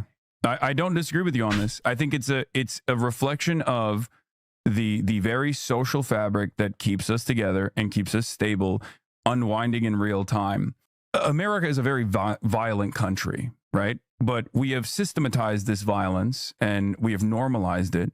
And inevitably that violence has also come back to the domestic front, where unlimited bloodshed happening in schools. I mean, Charlie Kirk's assassination was the 46th school shooting, technically. By the way, could I just pause for a second here and say, Ross, you're a conservative. CPAC had Kyle Rittenhouse come to CPAC and get a hero's welcome because he shot a bunch of Black Lives Matter protesters on the street. Like, can you just stop with this nonsense? The right wing is a quadrillion times more violent and in celebrating violence. And all of us, including myself, including Assad, have condemned the murder of the CEO. Okay? Now, we felt the same feeling that millions and millions of Americans feel, which is like, we're surprised this doesn't happen more because so many Americans die. 68,000 Americans die every year because they don't get needed health care. Please stop with this nonsensical bullshit. And it's not just Kyle Rittenhouse. What's the guy's name? The one who shot the kid in Florida, the Skittles and Arizona iced tea. George Zimmerman sold his gun to a conservative collector for what, $500,000, $250,000? It was killing a teenage boy in his own neighborhood who had done nothing wrong. And he was also acquitted. So stop this, and they was celebrated. Rush Limbaugh, who you grew up listening to, you fucking silver spoon bitch. Rush Limbaugh used to do AIDS update where he would laugh at every single person who was famous and died of AIDS before we had treatments for HIV. So shut the fuck up, you bitch-made loser. A shooting that happened at a school, and then the 47th happened. I mean, I'll give you an even better example. On Fox News, Bill O'Reilly used to do George Tiller the baby killer. George Tiller the baby killer. George Tiller was a famous abortion doctor who would handle difficult abortion procedures late in term when a baby like died in the womb or had some sort of severe genetic deformity, or there was some sort of like crisis that would kill the mother and they needed to have a late term abortion. George Tiller was one of the few surgical experts in the country that was performing that necessary duty, and they got him assassinated in his church. That was Bill O'Reilly, you fucking worm. The Quebec mosque shooter had Ben Shapiro as his top listen. I've got so many examples that I'm not even started. They just pardoned a guy for murdering someone on the street in Texas. What are you talking about, you fucking bitch?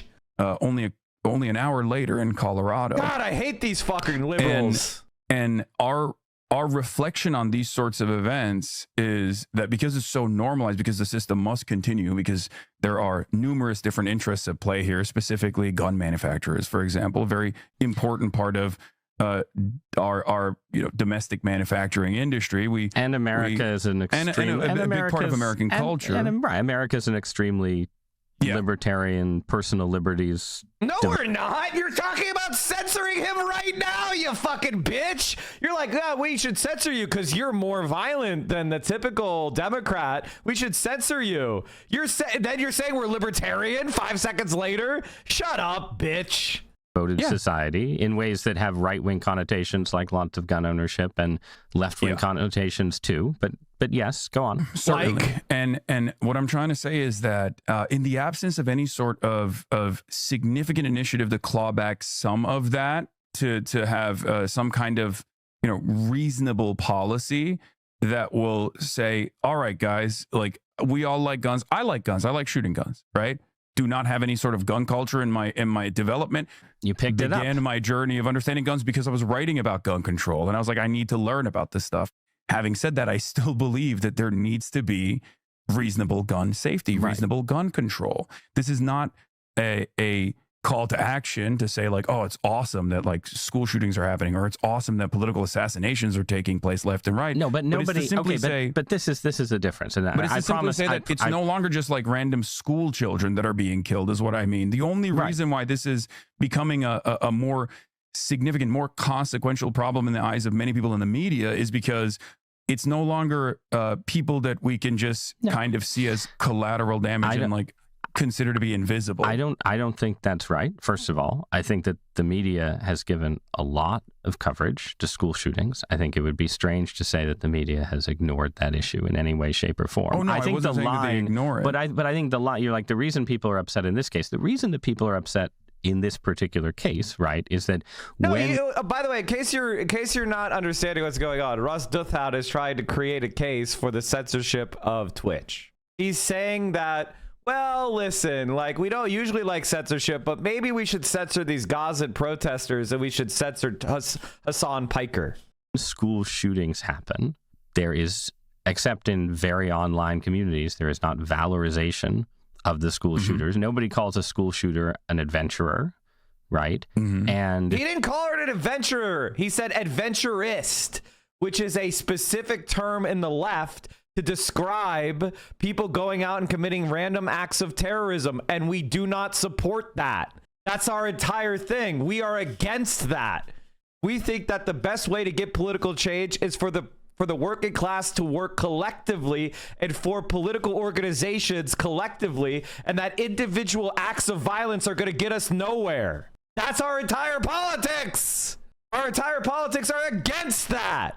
People, obviously we don't want to live in a world with school shootings, but we especially don't want to live in a world where it seems like people... Wait. We especially don't want to... Wait, you're saying school shootings are more acceptable than CEOs getting shot? Is that what I'm hearing? I think both are bad, Ross. Why are you so willing to allow school shootings of children, innocent babies, than a CEO, a multimillionaire CEO who profits off of the denial of care? Like, I think murder is terrible, but why are children more expendable than a CEO?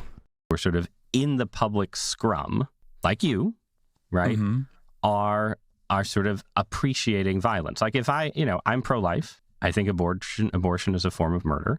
I think if somebody killed an abortionist and I went in the New York Times... What do you mean if? It already happened. As I said, Bill O'Reilly. See, I know this shit so much better than this fucking rat.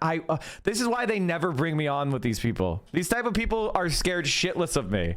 It's so funny how hard I'm blacklisted. It's like crazy. These guys are such fucking bitches. This is so easy. I gave the George Tiller example. Like, I clocked this shit already. They did it. Fox News already did it. And in case you want to see it, sorry, I misspelled O'Reilly. Remembering Dr. George Tiller. He was murdered. Let me see if I could find the Bill O'Reilly videos. Oh, this is jank when he was based. Fact, a follow-up segment tonight. Authorities in Kansas still investigating the late-term abortionist Dr. George Tiller to see if he has violated state law about reporting the rapes of underage girls. Tiller will abort babies at any time up until birth, sometimes citing the depression of the mother as a medical reason. Joining us now from Washington is Kelly. Got pregnant at age 13 in Maryland and had her fetus aborted by Tiller. So you were 20 weeks pregnant when you brought the situation to your parents' attention, I understand. State of Maryland, you could not have an abortion that late, but your father and mother, I guess, decided to take you to Kansas, where Tiller advertises on the net. Everybody knows who he is. He'll abort babies at any time. So your parents take you there. You go into the clinic, pick it up from there. A 13-year-old who was statutorily raped and whose parents found out in the second trimester and got her an abortion, and these guys demonized him until he was killed. Like, and he was assassinated by a right-wing fucking anti-abortionist. I have to find the George Tiller shit. I don't want to get too much on a rabbit hole here because we're watching the Hassan interview, but like, I want you to understand that everything Ross is saying, we have not done, but the right does regularly. This is so long, bro. This is 20 minutes long. We're not doing that. The next day, and you just have to try take to my write word something that was in the vein of what you said about Mangione. And I concede writing and talking are different, right? But if I'd done that, it wouldn't be published, and I might be fired. Not as a violation of my free speech rights, but because I would be crossing a line of, again, not endorsement, but Twitch is not an endorser. Twitch is not hiring me to represent their opinion. Twitch is a platform. It's like a printing press. They're not. Now, there are rules to use the platform, but they're not endorsing me. I'm not hired by Twitch. They don't give me a W-2, you dumb fuck. God, you're such a liar. He's such a pathetic loser. Appreciation, like the appreciation of the violent act, I think there's a taboo around that for a reason, and you like pushing at that taboo. I just think that's what you like to do. I don't, it's not something that I like to do necessarily, but I want to examine the contradictions of even what you just said, right? You say abortion is murder. I obviously don't agree with that. I'm pro-choice. I think it's a matter of bodily autonomy, and the government shouldn't interfere in this between a medical professional. if you really think abortion is murder, then you think every abortionist is a murderer. And if you think that someone could kick down the door when an abortion is being performed and shoot the guy dead under the concept of defense of others, that's just basic law. That's basic following your logic.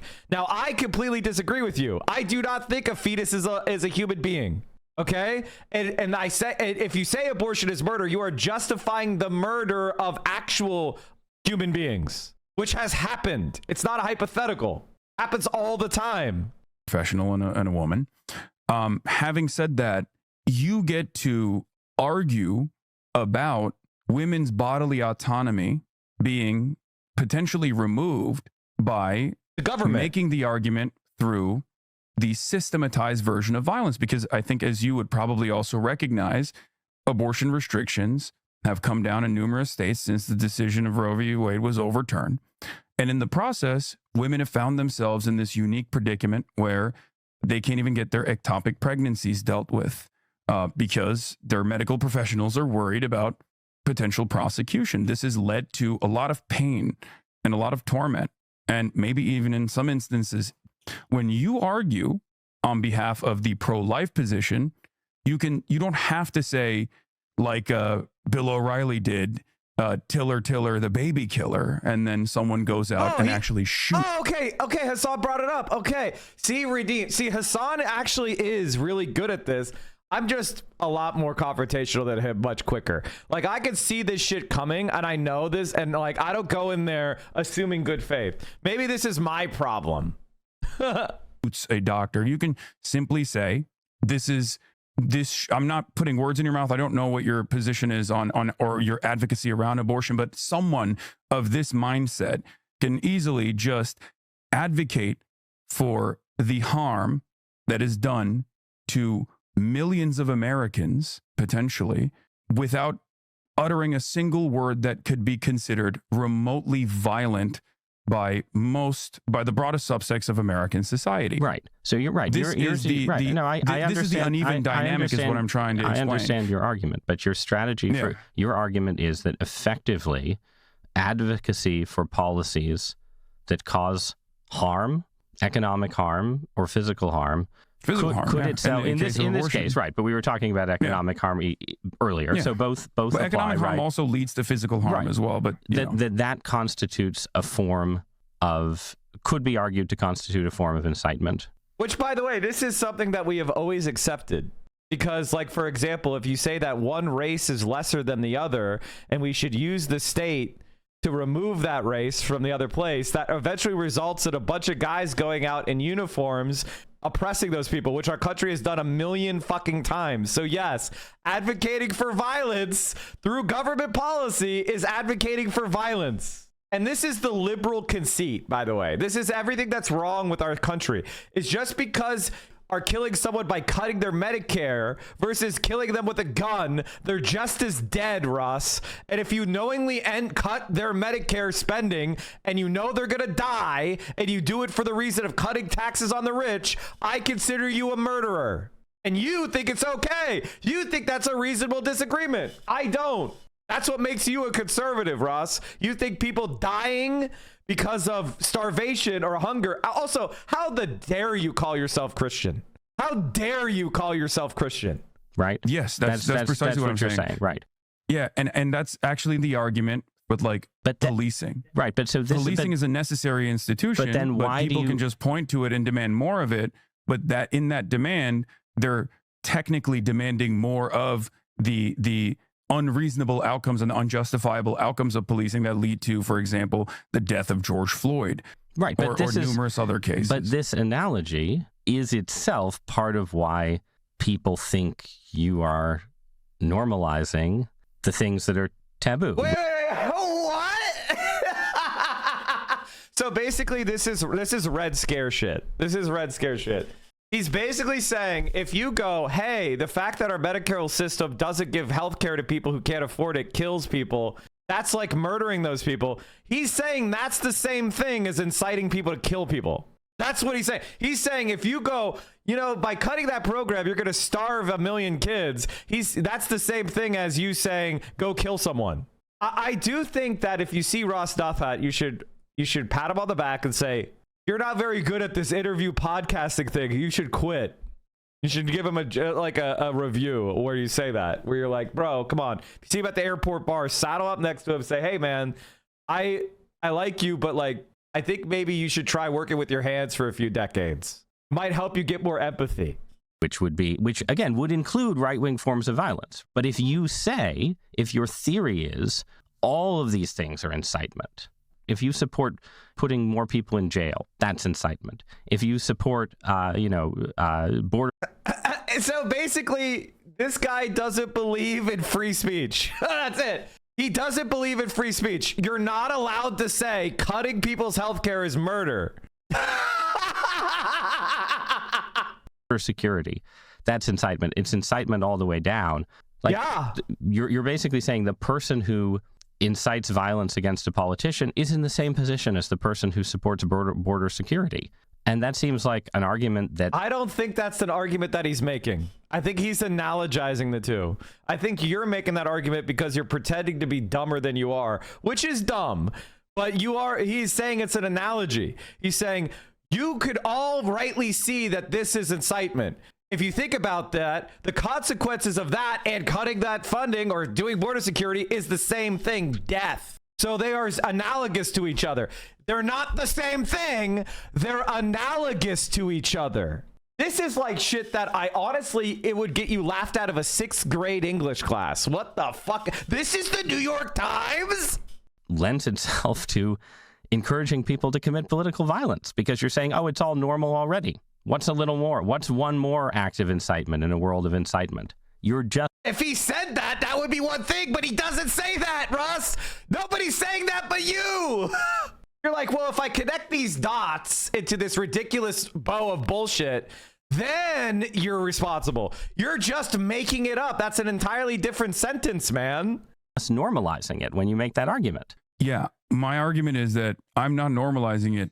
It's already normal. Mm-hmm. I don't want it to be normal. I want it to be abnormal. I want people to actually take a serious look at the violent structures that already exist that from the point of the recipient is already experienced as like a direct form of violence. But do you understand the broader point that I tried to arrive at in these conversations, for the record, which of course lend themselves so perfectly to... You think this clown got his New York Times job based on his own merit? No, I looked it up. He went to a $50,000 a year private school. His great-grandfather was a governor. He is a trust fund baby. His first job out of college appears to have been an editor at The Atlantic. Okay, like this guy is literally a trust fund baby. He is a silver spoon baby who comes from the hyper elite. That's why he's sitting in this chair. It's not because he's a looker. It's not because he's smart. It's because he is and this is what elite media is like, which is why none of you like it. Because when you have media like me and Hassan you could watch, and you could see how much better we are at analyzing shit and explaining it, and you can see how much our policies would make your life better, and we show you examples of them currently existing in the world today, not pie in the sky promises, but concrete examples of comparative politics, then you come in our direction, which is why they're trying to shut us up, because they can't debate, because they're fucking scum. Like, really. Quippy clips to just make it seem as though, this is a person that is very clearly inciting a certain thing. Or do you think I'm just like dancing around the issue? You can be honest. I think that there's Oh, he's asking him to not be a pussy. Why should be a pussy? I'll be honest. I think there's a reason that certain kinds of Marxism and socialist radicalism, when they take power or trying to come to power, tend to resort to violence, and it is inherent in the argument that you've made. I'm not saying it's an argument that doesn't have a... Wait. What? We've had Marxists in power in all sorts of developed countries, and they did healthcare. What are you talking about? Now, there's also been revolutions where the U.S. was sending in fucking death squads, and there was a lot of violence and counter-violence. Maybe the U.S. should stop sending in the death squads. Certain power. If it didn't have a certain power, lots of people wouldn't have believed in it, right? There is an inherent violence in the use of state power. There is an inherent coercion in all kinds of policies, including policies that I support. So you're okay with coercion as long as it's coercion to defend the rich like yourself. I support restrictions on drugs, right? That probably you do not, that absolutely involve coercion. I believe in restrictions on bodily autonomy enforced by state power that uses violence. I believe in that. Yeah. I understand that someone So we describe it and you cry like a bitch. Say, as you know, as a radical on the left, this violence exists and we want to redirect the violence. And do I think that you, Hassan Piker, you know, prosperous media personality in Los Angeles, are enthusiastic about, you know, the expropriation of wealth and punitive violence by communist death squads? I don't think you are. But I think that the reason you have strong taboo. Chad, I don't support punitive violence by communist death squads. I really don't. Against sort of, you know, about, I will say what I'm to prevent that slope from slipping in that way. Okay, so even he knows. So his whole thing is, I've invented shit. I think that socialists do violence, and by the way, you can't be a serious journalist or comparative politician or study of comparative politics and say this. This is just National Review dummy shit. This is the stuff you say to the grandpa watching Rush Limbaugh when somebody says everyone should have health care, and grandpa starts to nod along. Rush Limbaugh's counter is, anytime someone gives health care, it turns into communist death squads and they take your toothbrush. Now, he doesn't believe that. Russ doesn't believe that, but he's a rich boy. He's got a trust fund. So he says he believes it to trick the rubes. Please, Lord in heaven, give me one day where I'm at a cocktail party with Russ Douthat.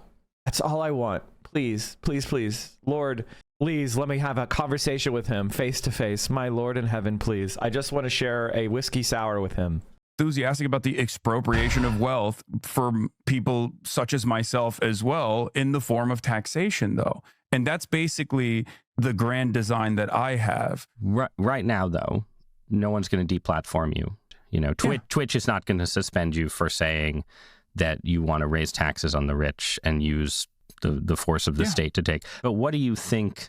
Like, do you think it was reasonable for Twitch to suspend you for a day for talking about killing Rick Scott? Like, what are the obligations, I guess, I'm asking, of platforms with this stuff? Yeah, no, I think Fox News literally spent months spreading the totally debunked propaganda that the election was stolen.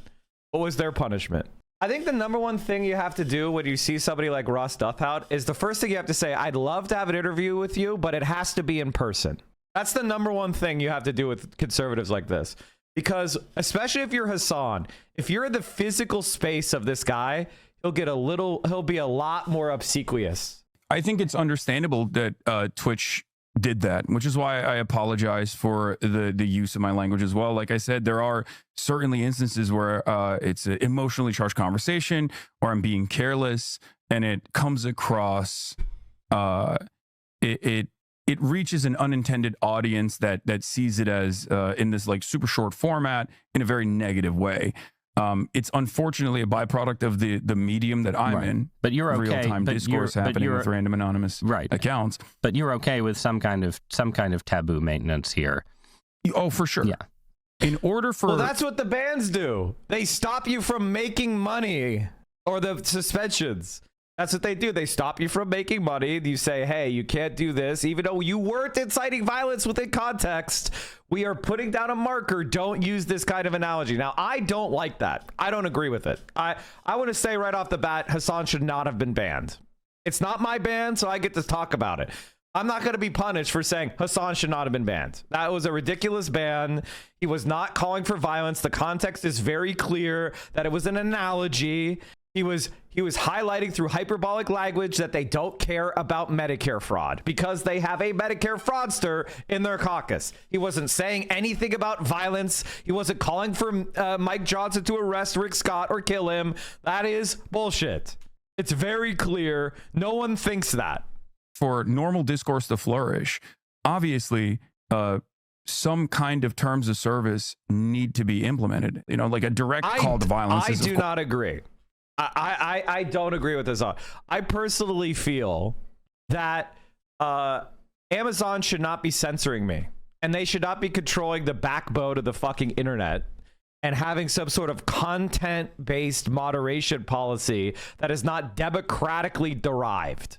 Who's picking this policy? Who's telling me what I can and cannot say? Some fucking corporation? They don't run ads on my shit. So what the fuck are you talking about? No, absolutely not. I completely disagree with it. It is censorship. We communicate through the internet. I should be able to communicate as I see fit. If I commit a crime, prosecute me. Course, going to be considered unacceptable. I totally understand that. Even if it's like being made in jest, or even if it's like being misunderstood in that moment without the appropriate context. Yeah. Having said that, however, if we're talking about like broader things, and we didn't really get to talk about this a lot, but a deplatforming initiative has taken place on Twitch and on numerous other platforms, mostly championed by the ADL and some other actors as well, because of my consistent anti-Zionist advocacy. I am an avowed anti-Zionist. I openly say it. I have also spent all of my professional career combating anti-Semitism, which has grown in this country as well. And yet a lot of these organizations, I think, and a lot of people have falsely maligned and smeared me as an anti-Semite, despite my advocacy against anti-Semitism. So this brings us to the last area I want to talk about. Yeah. You've mentioned a few times growing up in Turkey. Mm-hmm. Just talk about for a minute your background in the Middle East and how it shaped your politics. How it radicalized you might be a good way of putting it. Oh, for God. He's such a racist too. God, like what a petty little chinless racist. You don't see guys like this anymore. Subtle racists are rare these days. Yeah, I mean, you don't see chinless racists like this anymore. Now they're all yelling at the top of their lungs. It's rare to see one like this. Different opinion about American foreign policy than the average American has, due to the fact that I didn't grow up in America. I had more proximity or a closeness to, I guess, the recipient of American violence and American intervention, being someone who grew up in Turkey. And therefore, my starting position is very different to the way that like the American world police narrative was designed in the United States of America, admonishing its enemies, making them seem as though they're barbaric and deserving of like some kind of direct military intervention. These are things that I obviously considered to be not only wrong, but also incredibly consequential. This kind of sentiment was incredibly consequential for people who had to live in these countries and had to be victims to boots on the ground military warfare and even like the drone wars that greatly escalated under Obama. What do you think about the government of Turkey? I am not a fan of the government of Turkey, and I've written extensively about my criticism of the government of Turkey, and that's part of the reason why I can't really go back to Turkey, even though my whole family lives there, out of fear that I might be jailed. And I don't think the Trump administration would demand my return as an American citizen.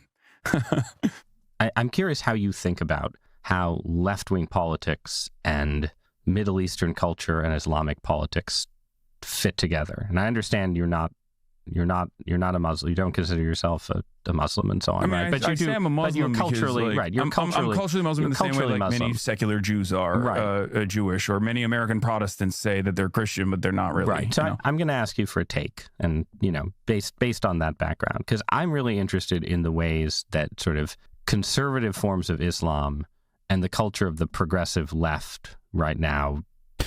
By the way, this is another far-right take, which he is laundering for New York Times liberals, which is the idea that, the poor naive leftists, they're aligning themselves with the Islamo-right, and poor Israel is the only thing keeping us from protection from the evil of expansive Islam, which is total nonsense. The United States of America is the supporter of far-right political Islam and always has been. Like, give me a fucking break. fit together, both in Europe and the United States, because in a way, these are some of the most different groups you can imagine, right? Sort of forms of Islamic cultural traditionalism are pretty distant from the norms and mores of like the secular Western left, right? At the same time, including on some of the issues that you've been talking about, opposition to U.S. foreign policy, Israel, Palestine, and so on, there's a very strong alliance often between sort of Muslims who feel the U.S. is too imperialist or too pro-Israel, right? And these groups, and it's a pretty important force in European politics. And you see it, I think you see it more in progressive politics in the U.S. right now as opposition to Israeli military operations in Gaza has become more and more of a litmus test. I'm just curious if you have thoughts on like how that fits together, these two. Yeah. It doesn't fit together. It is every human being of conscience as opposed to genocide. It doesn't matter if the people being genocided are chinless, WASP trust fund babies, or they are small children. I don't care what you are as a person politically, or I oppose your genocide. And Hamas does not represent the entire political horizon of the Palestinian people, nor is it the only axis of Palestinian national liberation struggle. It is, however, the group that Israel and the United States have been eager to defend and support and prop up to divide the Palestinian territories and prevent the formation of a Palestinian state. And while I disagree politically with Hamas, I can see a genocide for what it is. I can see a decolonial struggle for what it is. And I side with the people being oppressed. And I don't want my taxpayer dollars doing it. Very different, very culturally different groups having a kind of alliance of, is it alliance of convenience? Is it something more? What do you think about that? Super easy to explain. I disagree vehemently with the Klan. I don't want Arkansas to be firebombed into oblivion. I don't want the children of Klan's members to be killed at their schools. I don't want the hospitals that Klan's members go to be bombed as well. And I'm not even making an equivocation between the Klan and, for example, Hamas, which I consider to be a resistance group. They have a emancipatory movement, ultimately. I don't agree with their internal politics, their domestic affairs. I don't agree a lot of the things that they represent or a lot of the things that they say. But these are utterly inconsequential in the grand scheme of things, in the overarching hierarchy, where the number one most consequential wrong that's taking place is not only 78 plus years of brutal occupation and apartheid, but then also the ongoing genocide for the past 2 years. I feel like that far more important to address than any number of different like civil liberty initiatives that Muslim countries could engage in. And I think a lot of people see it that way as well, where they're just like, I don't think this should be happening. I don't think that this violence should be happening. And we need to solve that first and foremost. It's not necessarily that leftists in the West are like firm and committed believers in, I don't know, whatever kind of like stereotype version of Islamic fundamentalism. No, I don't. I don't think they are that at all. People present. No, I completely agree. That's I think a big part of why it's an interesting. It's not interesting at all if you're a humanitarian and you believe in the human equality. If you actually believe the shit that you liberals claim to believe, you worm. What a scumbag. Interesting political formation, right?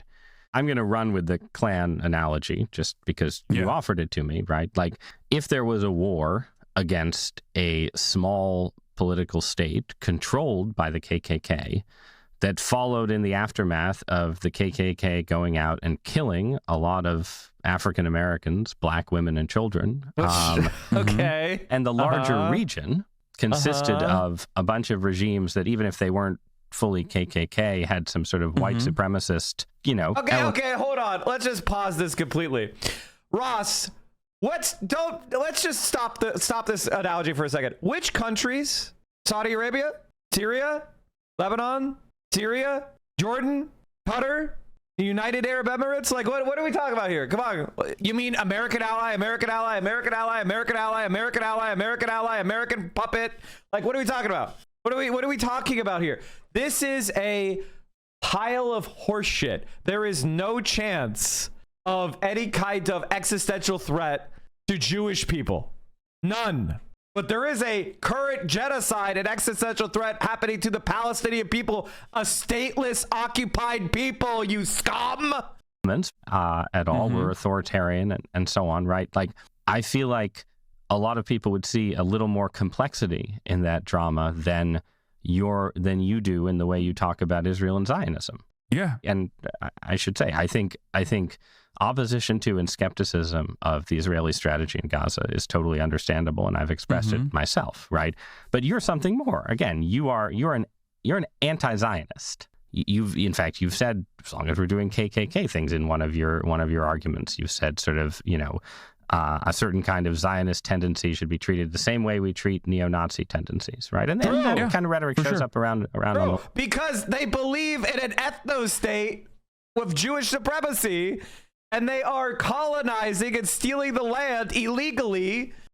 Like, that is Nazism in a nutshell, which is declaring an ethnicity supreme and then colonizing the territory of another nation and another group of people and denying those people equal status under the law. That's what Israel is doing. Now, is it on the... and because of the genocide of the Gaza, it's now entering a stage comparable in world historic crime. Isn't there something a little bit strange from a left-wing perspective about that kind of focus on the crimes of one country in an environment that you've just yourself analogized to the KKK? So, great question. The reason why I made certain to mention that I find the Klan's political opinions to be repugnant, but I still would not advocate to firebomb them, but then also made a distinction between Hamas as an emancipatory movement that has evolved over the years to fight back. About self-determination for the Palestinian people who are stateless and occupied, which I think that Hassan is skipping over, and he shouldn't. In ways that I might even... This is where being concise is bad. You should expand that out and could be concise in other ways. Personally find to be inappropriate or morally repugnant. Ultimately... One or the other? There is more inappropriate or more morally repugnant? I think that as someone who believes in human rights, I think like targeting civilians is the major reason why I criticize Israel. It would be very hypocritical if I considered targeting civilians to be appropriate if it was done during an emancipatory struggle. Having said that, I do have the same understanding or the same the same conceptualization of that kind of resistance as I do with the ANC or as I do with the IRA. Or even with the abolition of slavery in this country, right? The reason why I don't think it's an apt analogy to compare the KKK to Hamas beyond like disagreements and enforcement is because the Klan has not been dominated, or the Klan itself has not existed under a brutal structure of like black supremacy that wiped them out. This is the reason why I don't think the comparison is apt in that regard, because I do agree with Palestinian liberation as a concept, whereas I would liken the Klan's operations or their worldview to the same kind of ethno-religious supremacy that is baked into Zionism as well, and the exterminationist policies, I think, that also exist within Zionism as well. So the Klan is a closer... Honestly, the Klan is less extreme than some of the forms of Zionism that we see represented by the Netanyahu government. A lot of white supremacy is about exploitation, which is horrible, where you put black people into second-class status and you exploit their labor. That's terrible. What Zionism is doing is extermination, extirpation. They want to replace, they want to erase, they want to dispossess completely. Like, that's a ladder of escalation that's even more extreme. Analogy. When it formalizes and it turns into a system of violence to what Israel is doing. This is why I'm also not shy about making comparisons to even Nazi Germany, which a lot of people, I think, maybe a couple of years ago, even myself, would shy away from doing. Yeah, I mean, I think those comparisons are not really persuasive at all. If you actually read about the things that the Nazis did on the Eastern Front and compare them to, whatever war crimes you accuse Israel of, those comparisons seem pretty faulty to me. No, they don't. They're starving them. Also, Israel is a colony. It requires world support in order to continue its war, whereas Germany was making a play for world domination. So they didn't have to be so circuitous about their aims. So the Israelis are trying to kill Palestinians through starvation and disease. They can't set up death camps because that'll get their money cut off. Like, come on, you're silly. You're being silly. You're being silly. It's a different war. It's a different material conditions. And they result in different strategies, you fucking worm. They seem faulty in a way, again, I think yields a kind of unique scapegoating to Zionist state within the wider range of Middle East. They're literally doing settlement construction on occupied land as we speak, funded by Americans. Like, let's stop here. Eastern states. Also, this is good. We want this. This is something that's saving Hassan, because like the more Ross defends Israel, the more he defends the genocide, the more people are like, this Hassan guy's right. He's wrong. Especially, right? So like, you know, it's, if you look at the history of the Middle East over the last 80 years, most of the crimes that you're accusing the Israeli government of committing, you know, I mean, if you look at the history of... Do you not want to show? Chat, Vio brought Iraq, me if you look at what happened to the Jews in Arab countries after 1947 and 1948, if you're looking for, you know, ruthless oppression, you look next door beans to and Egypt, cheese, right? Like, it seems like there are many, many potential targets of a leftist utopian form of moral outrage. Again, right now, Israel is conducting a brutal war. And so I'm not saying... A brutal war, he says. Thank you, Vio. I agree with you that like right now it would be weird for you to go on your stream and say, let's not talk about Gaza, you know, let's talk about how the corruption of the Saudi monarchy. I agree with that. The corruption of the Saudi monarchy is propped up by the United States of America. It's propped up by the United States of America. That's our ally. In fact, you could pretty much say the U.S. created the Saudi Arabian regime. Like we there with Exxon, or Aramco as it used to be called, the Arab American Royal Oil Company, or whatever the fuck it is. Sorry. The Saudi Arabian Oil Company. History. The Saudi Arabian government granted a concession to the Standard Oil of California, SoCal, in a preference to a rival bid from the Iraqi Petroleum Company. The concession allowed SoCal to explore for oil in Saudi Arabia in what year? 1921? In 1936, with the company having had no success in locating oil, the Texas company Texaco purchased 50% stake in the concession. At 31 January 1944, the company name was changed from California Arabian Standard Oil to Arabian American Oil, or there it is, Aramco, as I said. In 1948, Standard Oil of New Jersey, later known as Exxon, purchased 30%.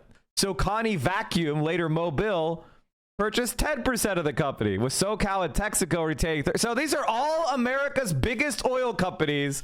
I mean, Saudi Arabia is our country, basically. So let's, you know, the corruption of the monarchy. Oh, how did that happen? Why is there so much corruption wherever the Americans are? It's such a funny evasion that you would make. What a fucking dumbass. Although he's accounting on you not knowing anything because you're American. At the same, which, by the way, I do talk about the Saudi monarchy quite a bit, or numerous other collaborative states far before even the Abraham Accords were implemented. But you wouldn't describe yourself, right, as I don't know what the right term is, but you wouldn't say like it's wrong for Saudi Arabia to exist because it was, you know, founded in some acts of violence, right? But can I elaborate on that? I would say that it is utterly inappropriate and wrong if there were exclusionary practices, and some of this does exist in the Muslim states that we're talking about, where there was no allowance for example, Jews to come and live in these countries, right? And as a matter of fact, I'm pretty sure speaking as a Christian that there are some pretty exclusivist rules in more than a few Middle Eastern countries, right? So absolutely, and I see that as a byproduct of the rampant destabilization that has existed in this resource-rich region. And my criticism against these countries not having the allowance or not having any moment of respite to be able to evolve, I see that as a byproduct of American imperialism and Western imperialism as well, because it makes it a lot more difficult for people to have any sort of civil rights struggle when they're so predisposed with being bombed or being destabilized in one way, shape, or form, either in the hands of Israel as a destabilizing factor in the region, or directly through American intervention, British intervention, and the like for coups and whatnot to take place in these countries. It makes it quite difficult for the regime change to take place in a revolutionary manner. And the Iranian Revolution also is a great example of this as well. When you put a puppet state in charge that is Western aligned, a lot of people, and that puppet state must enforce its dominance over and over again through brutal practices of torture and mass incarceration, people are inevitably going to revolt against that. And what I have seen in my experience as someone growing up in Turkey, more often than not, the people that actually find themselves the most earnest anti-Western figures, the people that these resentful populations can unite behind, oftentimes actually wear fundamentalism as a way to show how anti-Western they are. And this is the reason why some of these like despotic regimes actually end up taking power. But you wouldn't extend. It seems to me like you wouldn't extend that kind of structural argument and narrative to the Israelis, right? You're like, well, you know, there's so much. There's Western imperialism. You know, there's war. There's violence. This is how the Middle East, you know, ends up with dictators and theocrats. Okay, the state of Israel has been surrounded by countries that deny its right to exist, have invaded it repeatedly, and yeah, I don't think, and yet that narrative to you does not inspire any sympathy for the Israelis. Because yes they're no. because they're currently winning. It's incorrect to say that my analysis does not factor in like externalities or resistance against like Israel's incursions, for example. Ultimately, it goes back to, did the Palestinians have good reason to say, we oppose this? We oppose the Israeli state. Was it born out of ancient anti-Semitism? Or was it born out of an emancipatory need that all indigenous people have, all peoples of the world have, in terms of developing autonomy? Well, it could have been, argument but it that could have Israel been both. makes for its own Jewish determination, right? A Jewish state's self-determination, but surely it could be both, right? You could say, of course, there. Except it's not. It's not the same. This is a synthetic colonial project of the British and now American Empire. It is not a group of indigenous people in their own land declaring self-determination against an, you know, that's not happening. These are people colonizing a place that already have a nation living there and expropriating them. You were worried about expropriations? Ross, earlier in the fucking debate, he was crying about possible expropriations of land in Southern California, and he thought it was the reason why the left was discredited. But that's exactly what Israelis are doing in West Bank right as we speak. And he's defending Israel. It's almost like this guy only cares about defending white supremacy and the American empire and the status quo. He can't see the expropriations of Palestinians. He's blind to it. There's an admirable, understandable desire for emancipation, a desire to have your own homeland. But at the same time, at a certain point, when it hits, a certain level of. This is basically might makes right. He's saying the Israelis, really, he means the Americans, we're so much stronger than you. So fighting us is actually wrong if you think about it. KKK style hatred. It's like a bully taking your lunch money and saying, nature says that it's right for me to eat more because I'm stronger than you. That's what this is the equivalent of. He wants to claim that he believes in some sort of liberal worldview, except when it advantages him, then he's perfectly fine with Mike Makes Right. If we're going to do Mike Makes Right, you can't complain about communism anymore. You can't complain about revolution anymore. You would say, even if the original motivation is correct, even if they're understandable motivations here, something has gone correct. wrong. That's precisely the reason why it invokes a violent reaction, though. But ultimately, that is what Zionism ends up becoming.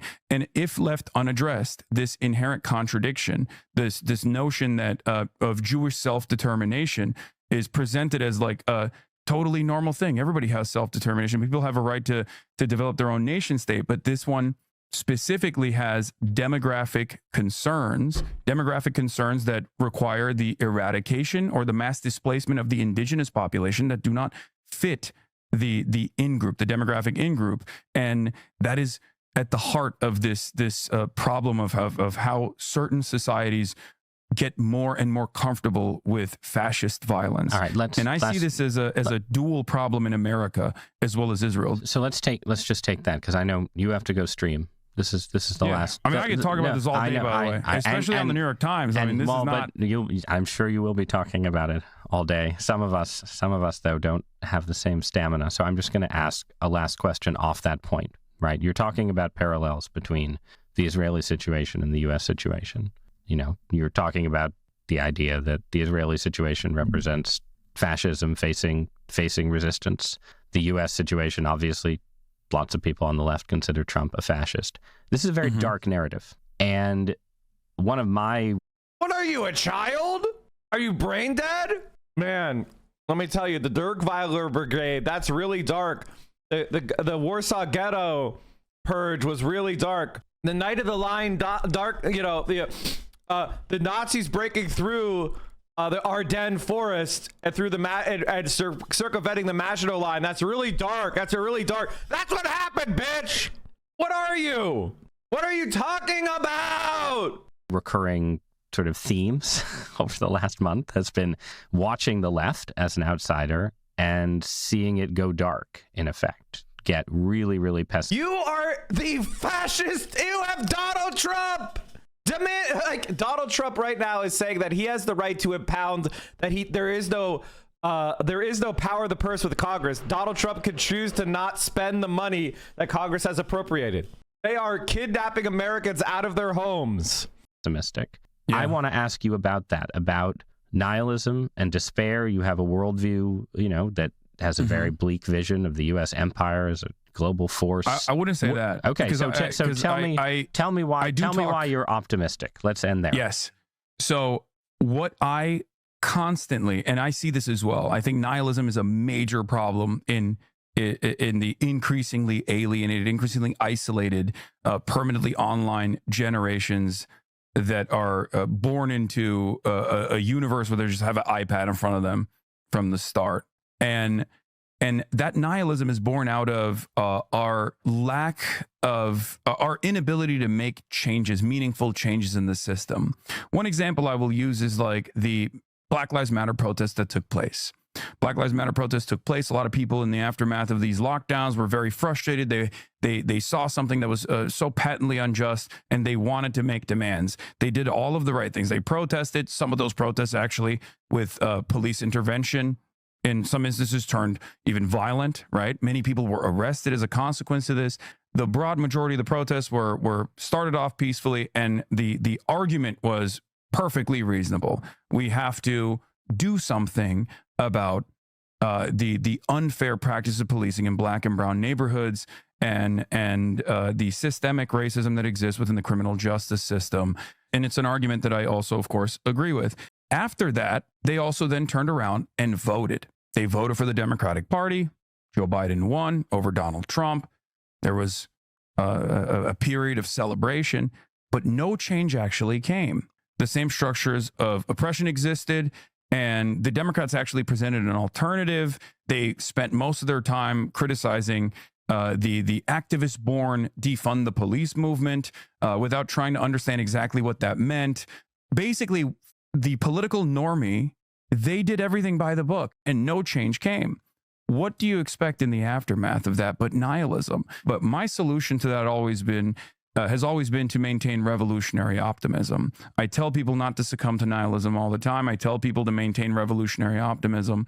And the reason why I say that is because I myself understand how change takes place, how long it takes for actual systemic change, seismic shifts. to take place in society, even in a democratic one that maybe is a theoretical democracy but doesn't actually abide by the democratic wishes of the majority. I know that these things take time. And one thing that I have seen that has given me tremendous confidence has been the attitude, the societal attitude on the issue of Israel.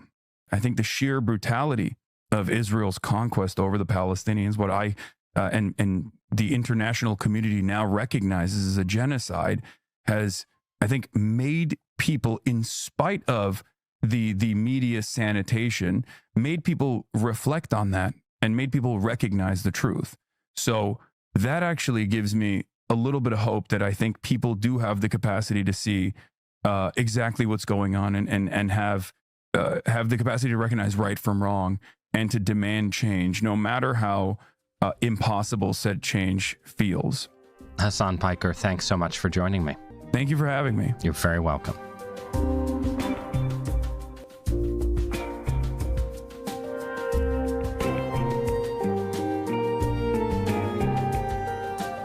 I took a big bite shot. I shouldn't have done that.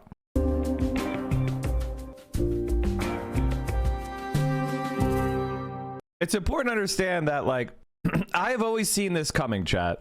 The liberal institutionalists don't care about the institutions, and they don't believe in liberalism.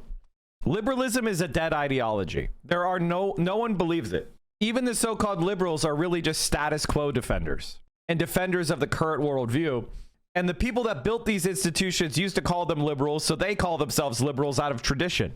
But they don't believe in it. They don't believe in freedom of conscience and freedom of speech and freedom of religion and freedom of an equality of human beings. They don't believe in human rights. They don't believe in international institutions and diplomacy. No, they believe in none of that. It is America is the dominant power. We get to, whatever America does, we get to do because we're the richest and the most powerful. I think Russ looked terrible. And you can see liberals trying to angle up for an attack to deplatform Hassan. That makes one YouTube essay every 2 years. Who gives a shit? Hassan Abi thinks trans people is so... Okay, I'm good on the Hassan coverage for now. The other thing I wanted to talk to you about, by the way, chat, I just realized we are 3 hours and 22 minutes into the stream. I hope you've been enjoying the content. I hope you enjoyed my overreactions and my roasts and showing how ridiculous every single... Was there any point that Ross made that I did not debunk? Is there any point that I left that I did not debunk? I really want you to know. If you saw something, I want to know it. He's live at the Palestinian rally in France, by the way, in case you were going to watch. Oh. Hammond Fist, thank you for the 20 tier ones. Chat, we're back onto the grind. We're back on the grind. If you enjoy this content, the only way it will continue to exist is if you subscribe. I hope you look around and you consider this the good old days. Socialism or barbarism, thank you for the 5 tier ones. I hope you will look around and consider these the good old days. Or maybe it's the beginning of even better days. One thing I did want to show you is Zoran on The View. Yes, Assemblyman, you're running for mayor of New York and not prime minister of Israel, but you've made inflammatory statements like calling Israel an apartheid state and questioning its right to exist as a Jewish state. Just this week, you were evasive with a reporter about... By the way, you wearing this fucking pin? I mean, like, everybody understands what you are. All right, everybody understands that you're a genocide supporter. It's a shibboleth to other genocide supporters, chat. That's what that is. Condemning Hamas. Given New York has the largest Jewish population outside of Israel, why he won the majority of Jewish voters. Next. Voters who see this as a moral red line trust your clarity and judgment? Well, I really appreciate this question and an opportunity to just clear up, I think, a number of misconceptions. You know, first and foremost, you're right. I am running to be the mayor of the city, and this city will be the focus of my administration, ensuring that we make this a city everyone can afford and everyone knows that they belong to. And also, millions of New Yorkers, myself included, care deeply about what's happening in Israel and Palestine. And so to be very, very clear, of course I condemn Hamas. Of course I've called October 7th what it was, which is a horrific war crime. And of course, my belief in a universality in international law is also the same set of beliefs that have led me to describe what's happening in Gaza as a genocide. Because what we see... What we see is a war crime being answered with war crimes.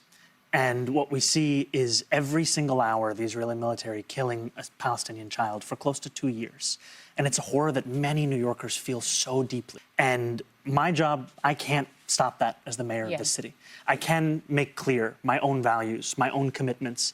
And it is a value and a commitment to humanity, to safety, to justice for all people that extends to everyone, Israelis, Palestinians, and everyone else across the world. And recognizing that people do disagree with you. Absolutely. I am one of those people on some of these points. Absolutely. And that you're disagreeing with me doesn't mean that you shouldn't be in this city or you shouldn't be celebrated and part of... I'm sorry, but if you support genocide, you should be arrested. ...the city that I'm trying to lead. And I think that's the other part of growing up as a New Yorker, learning that disagreement and difference is part of what it means to be here.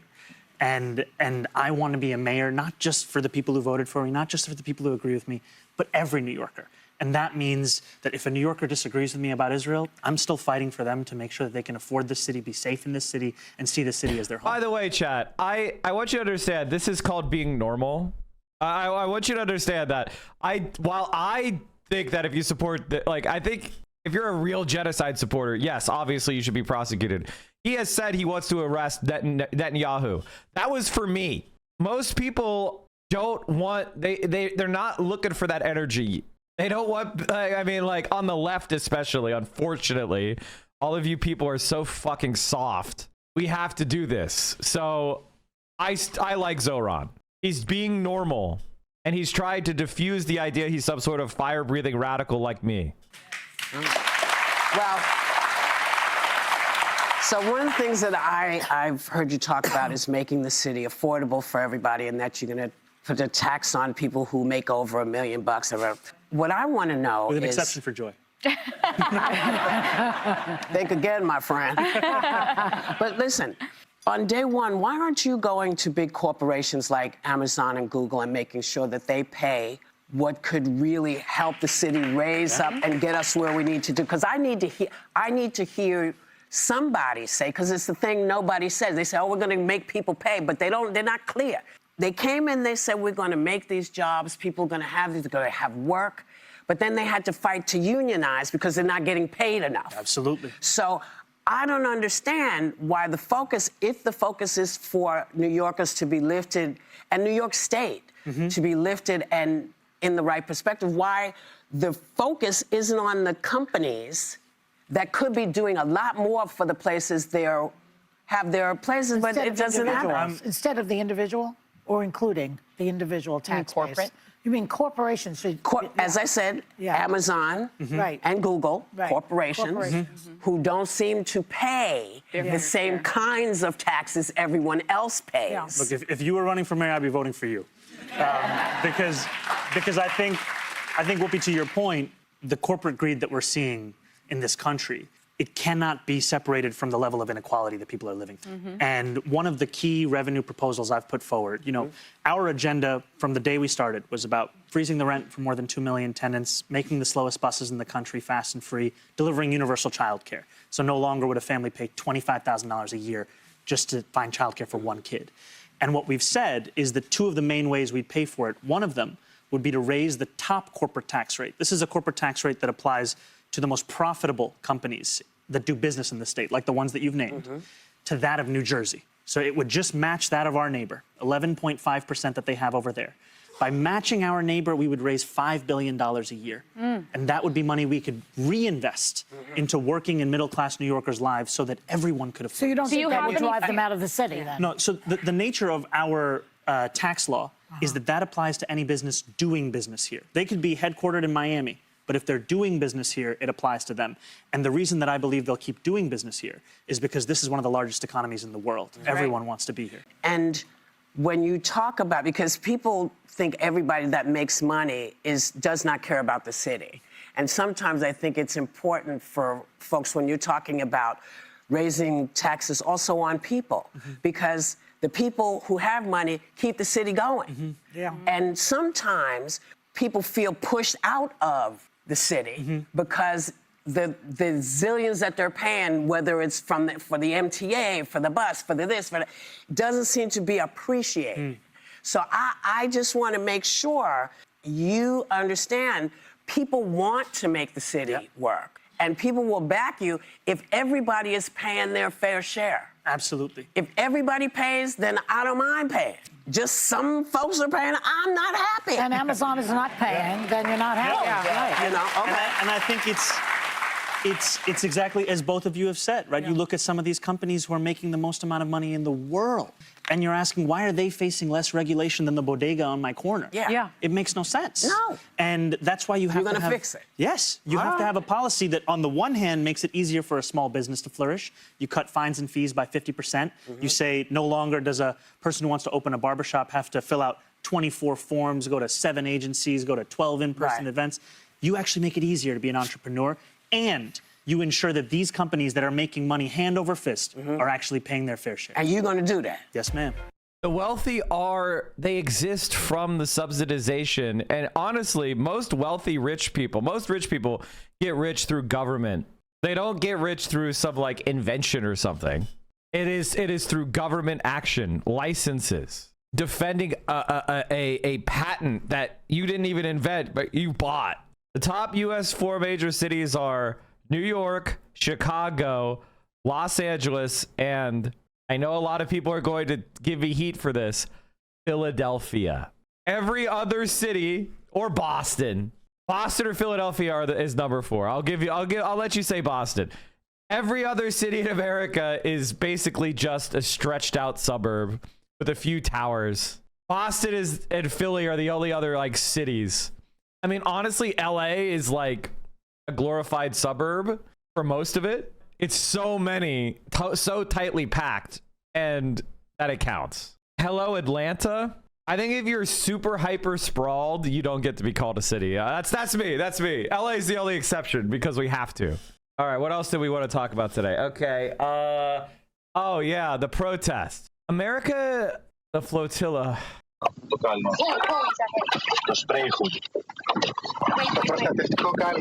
who is ahead? Adagio. Okay, so Adagio is So Israel has seized the flotilla. Lasnoka says the Italian government had asked the flotilla to deliver aid via the Catholic Church. Let's cross live now to Rome, where France 24's Seema Gupta is standing by for us. Seema, good to have you with us on the programme. The country's largest union there, it's calling for a general strike on Friday in protest at the treatment of this aid flotilla. What's happening? Yes, exactly. I mean, that's what they said that they would do, and now they have announced that strike will take place because they say, the leader of that union making it very clear that aggression against civilian ships carrying Italian citizens is an extremely serious matter, and so they want to make known how they feel about it. Now, it's one of Italy's largest trade unions, and some smaller unions say that they will join them as well. But also this evening, in reaction to the interception of the Gaza aid ships, protests have flared up in several cities across the country. Here in Rome, the police have surrounded Termini station because the protesters have gathered there. That's the central train station here in Rome. But also thousands of protesters are said to be reported by the local daily La Repubblica, saying that they are headed towards the Prime Minister's office, marching in reaction to what has happened. And it's not just here in Rome. In Naples, the protesters also blocked the train station in Naples for a little while. And there have been protests reported in the financial capital Milan, as well as in Turin, in the port area around Genoa, in Bologna, and in Florence as well. So cities throughout Italy, lots of groups, students and other groups that are supporting this flotilla, which has been clearly followed closely by many Italian groups coming out on the streets in reaction to the interception of the flotilla by the Israelis. Seema, for now, thanks so much. That is our correspondent in Rome, Seema Gupta. Israeli naval forces have intercepted dozens of boats that were part of a flotilla of over 40 vessels carrying aid to Gaza. Israel says the ships were safely stopped and their passengers transferred to Israel, from where they will be deported back to Europe. The activists who were detained say their vessels were seized illegally in international waters. Several other boats in the flotilla say they're continuing their journey towards Gaza. You're seeing an Israeli Navy vessel near one of the flotilla boats sailing towards Gaza. A short while later, it's intercepted.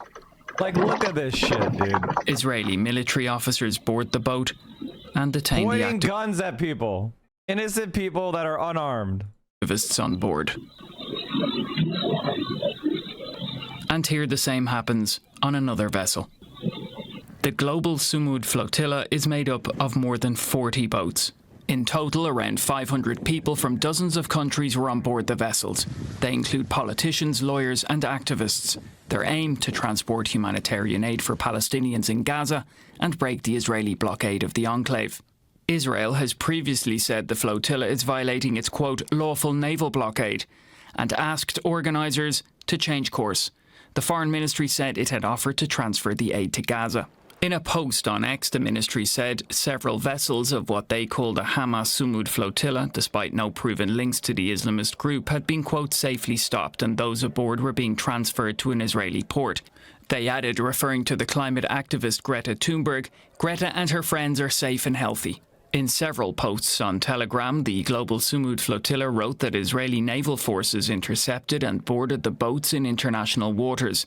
They said the interception was an illegal attack on unarmed humanitarians and called on governments and international institutions to demand their immediate safety and release. Several countries have condemned Israel's actions. Turkey's foreign ministry called Israel's, quote, attack on the flotilla an act of terror that endangered the lives of innocent civilians. Malaysia's Prime Minister wrote that Israel has shown utter contempt not only for the rights of the Palestinian people, but also for the conscience of the world. The UK's Foreign Office said it was very concerned about the situation. Ireland's Prime Minister, the Taoiseach, described the developments as very concerning. Spain's Prime Minister said all Spanish citizens had full diplomatic protection.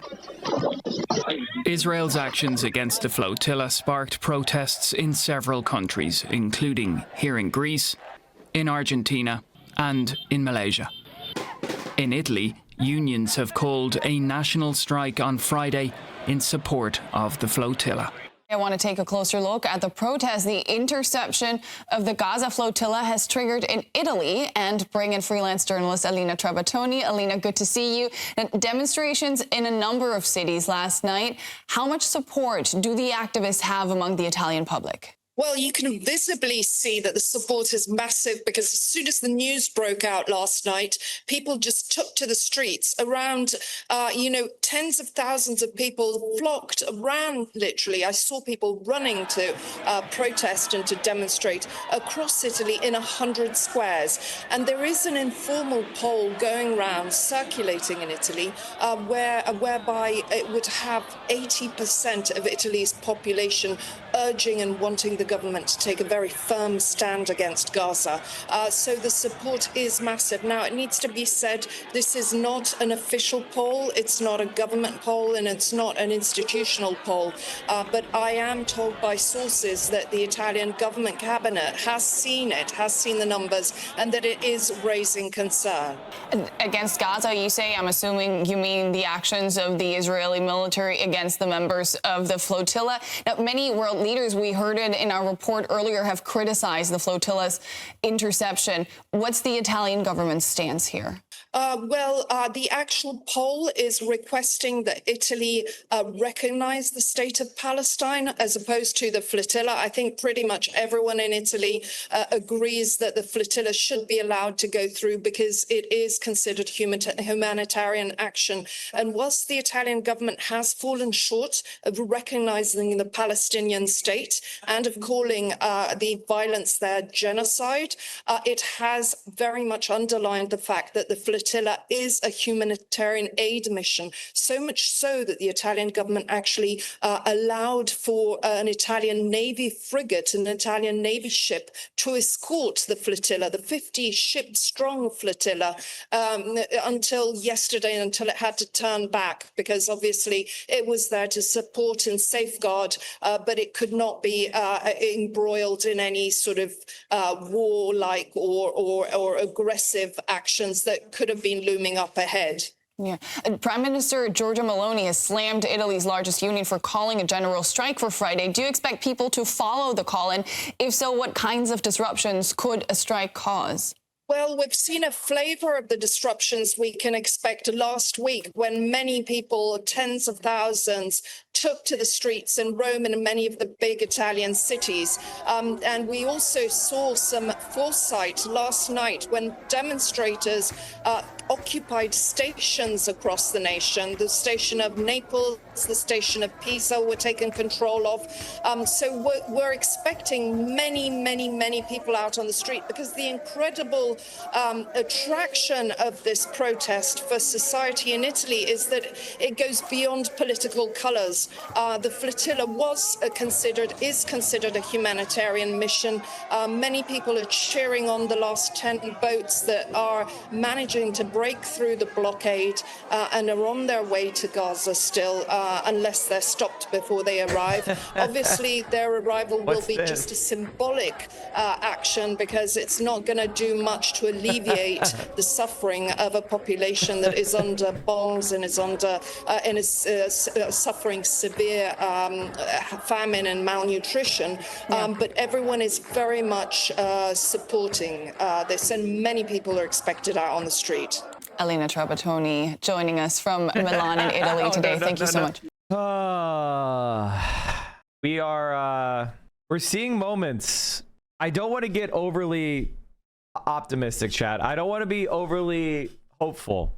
Hassan got tear gassed. Okay, we might have to pop over and see what coverage is going on in Hassan's stream real quick. I know he's in the protests right now.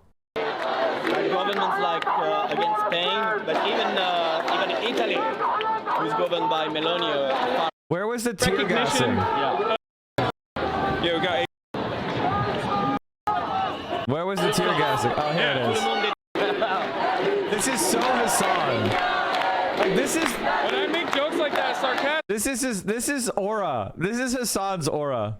Basically, some French people don't understand. They think I'm being sincere. Oh, okay. Like a couple years ago, I made a joke about Zemmour. Yeah. And I said, a bunch of French people were yelling at me, and I said, I'm gonna do the Great Replacement. And they thought I was being serious, like about the Great Replacement. They thought I was like, they didn't realize like I'm Muslim. I'm doing the Great Replacement by fucking your mom, is what I said. So are the flares? Not to sound like a cop, but I am an American, so I'm asking from an American perspective. Are the flares like allowed normally, or is it just like overlooked? They just don't give a shit. Yeah, they don't. Kind of allowed. Okay, that's de facto.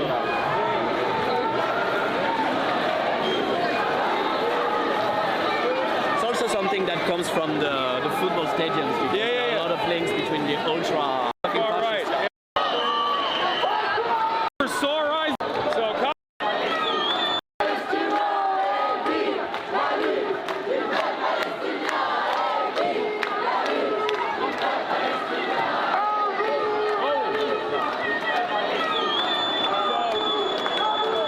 Oh, they're tear gassing. So cops have started pushing already. What a sight for sore eyes this is.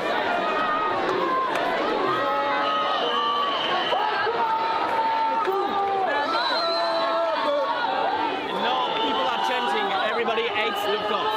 Yeah. Tout le monde déteste la police.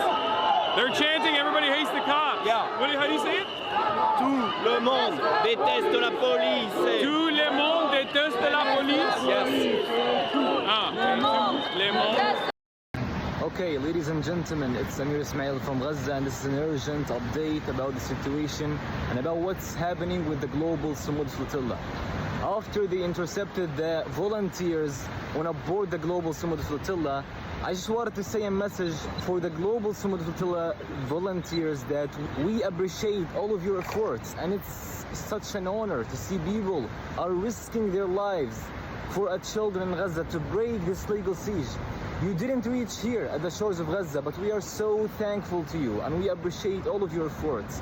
That you have set sail while governments and international laws and the whole world choose silence. I just want to tell the world to speak and put pressure on your governments so we can save and protect the civilians' life. It's very important to put pressure on your governments while they are just volunteers and civilians, so they are risking their lives to break this legal siege on Gaza. And I'm telling you, do not stop, because the global Samud Flotilla is our last hope, and it's our last hope for the people in Gaza. Put a pressure on your governments and do not stop. And for the global Samud Flotilla, you guys are our last hope. Do not stop sailing, because the whole world is too silent, and you are the only people who can break this legal siege. All right, so I'm looking at the tracker, and it seems like there's only one. It seems like we have assumed interceptions and not necessarily. So we have interceptions and assumes interceptions.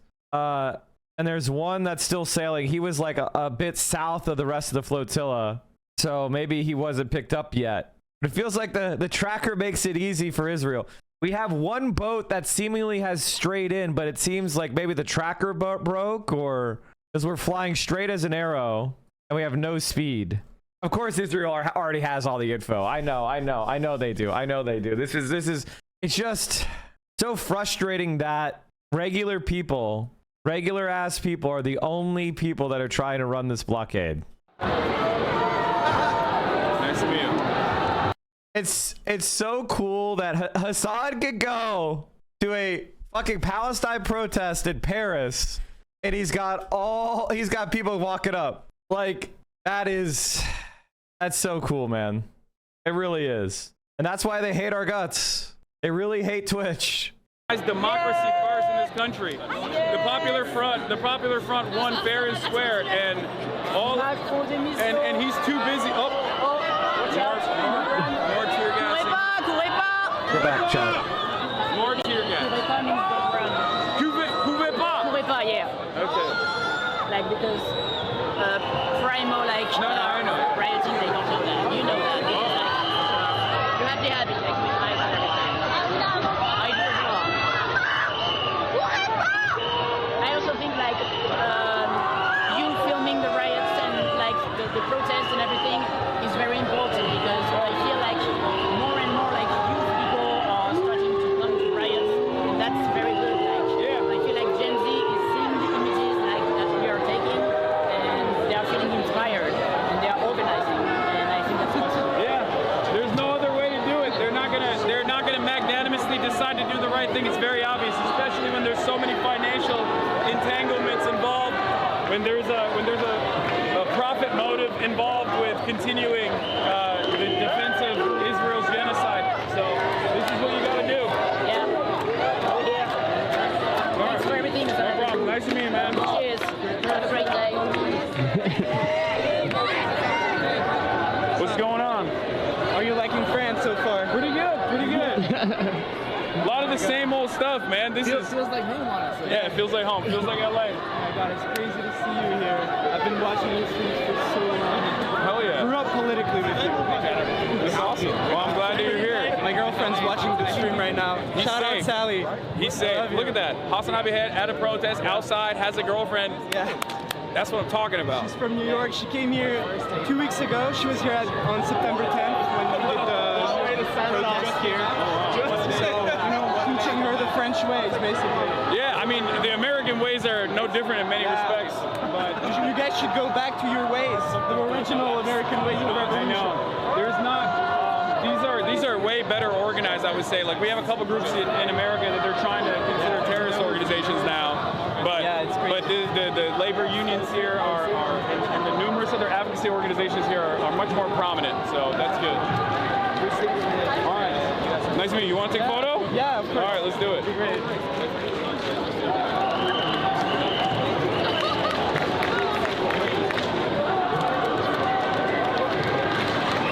Thanks, man. No problem. Just have a good one. Thanks for being here. Hi. Oh, thank you. Thank you for watching. Just a good friend of mine. Yeah. Oh, hell yeah. We work together, so yeah. So you got the Observer, you have numerous different advocacy organizations. you have labor unions, you have party members here. That's actually different, I will say. In comparison to protests in America, that is very different. The presence of like actual, sometimes militant labor unions is totally unique in comparison to America. We do have some labor unions that will participate in protests every now and then, but I wouldn't say that it's as common as I've seen it here. Why not? Especially when it comes to politicians or you know, members of political parties. Like, I mean, we have two significant ones, two major parties, and I want them. I talk to them all the time. I want them to actually be out in the streets and to participate in this sort of protest, but like they never do it. Like very rarely. We actually also have like some of the young LFI MPs would go like the contact with the police, like to report the infractions and to like remind the rights of the demonstrators or stuff like that. Yeah. It is kind of, so what I will say is this. So far, they've only deployed tear gas twice. That is also a little different. Normally, once the first tear gas is deployed, that means they push people back into the square. They're coming in. Like, our cops are also very fat. Oh, they're very fast. They're very fast. So when you see them start to run, that means you're fucked. That's what I always say. If you see a pig gets very scared of loud noises, shiny objects, free speech. But when you see a pig running, they don't like to run. So when they're running, it's intentional. It seems your guys are in much better shape, but also at the same time, they don't push as hard. Yeah, they're not surprisingly shooting like constantly. Yeah, they're not like once the first tear gas is deployed, there's no more. Like they just permanent tear gas, permanent rubber bullets, pepper spray.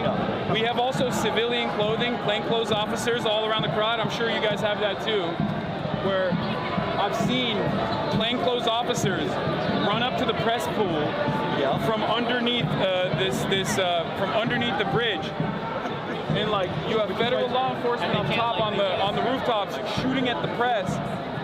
And then you have plainclothes officers that are running around with big fire extinguishers like this, and the fire extinguisher is just bear mace, and they're just macing the press. Yeah, so... Also no flashbangs. Yeah, also you don't use flashbangs. Do you have flashbangs here? What's flashbang? They just blow up, and it's a big sound, and you get like fucked up. They use it, but not like... For demonstration like this, I think they wouldn't choose it. Yeah. Would use it if it was for us more like... Yeah, you don't. It's definitely they were more like. You know what? Maybe Macron's austerity is not so bad. They don't have enough gear. They don't want to waste it. No, I'm kidding. In America, our government is shut down right now, and Trump is using that as an opportunity to cut previously allocated funds to like blue cities and blue states. Yeah. And on top of that, he said that one of the only departments that is, run by the federal government that will continue to work tirelessly is going to be Customs and Border Patrol, ICE. Yeah. Okay. Yeah. So they're going to continue doing their deportations, but they're going to cut from like the National Weather Service or the parks and the military even. So. The ICE protests are they ongoing or? Yes and no. It's a problem. A big problem is they deploy the military. So now. On top of the ICE protests, you have like the military coming in to help facilitate with the deportations. And there are protests that are ongoing, but not as big as this. But I assume that because they're going to continue doing these mass deportations, and because the anger and resentment is going to continue to grow, I'm sure the people will mobilize against that too. But it's all systems go right now in America. There are so many things to protest against that I think like people are having a hard time what to protest in favor of. Also, Americans unfortunately are not as they don't have the dog in them. They don't have that revolutionary culture. They don't have the revolutionary spirit. It's a big problem. What's up, man? You want to take a photo? All right, great, man. Actually, Americans do have that. Hassan is wrong. Hassan is wrong. I think the one thing about Americans is that they are a sleeping giant. And I mean that in every way, is that they will be lazy and they will do everything. They'll try everything until they could try something, until they're forced to try the right thing. And eventually they do, after trying every wrong thing first. I don't know if you guys saw that, but the pro-Gaza Democrat who won a special election landslide, the Republicans will not swear her in. Also is not lost on anyone that shutting the government down allows them not to swear in our new colleague, Ms. Grijalva from Arizona, who would be the 218th signature to discharge the Epstein files and to put a vote on that on the House floor. So it's convenient for them to shut the government down, and they're not interested in making government work for our constituent. Also is not. So that's just literal fascism. They're just being like, yeah, you are duly elected and we're just not going to give you credentials because that means we'd have to show the Epstein files. What happened to QAnon? What happened to QAnon? Here there is a progressive Democrat woman, pro-Gaza, and she's not being allowed into Congress because if she does, that means they'll have to release the Epstein files. Where's QAnon? What happened? What happened to all the conservative conspiracy theories? Is this new? People are still talking to Sam Harris? People are still talking to that fucking guy? I thought he's been irrelevant for a decade.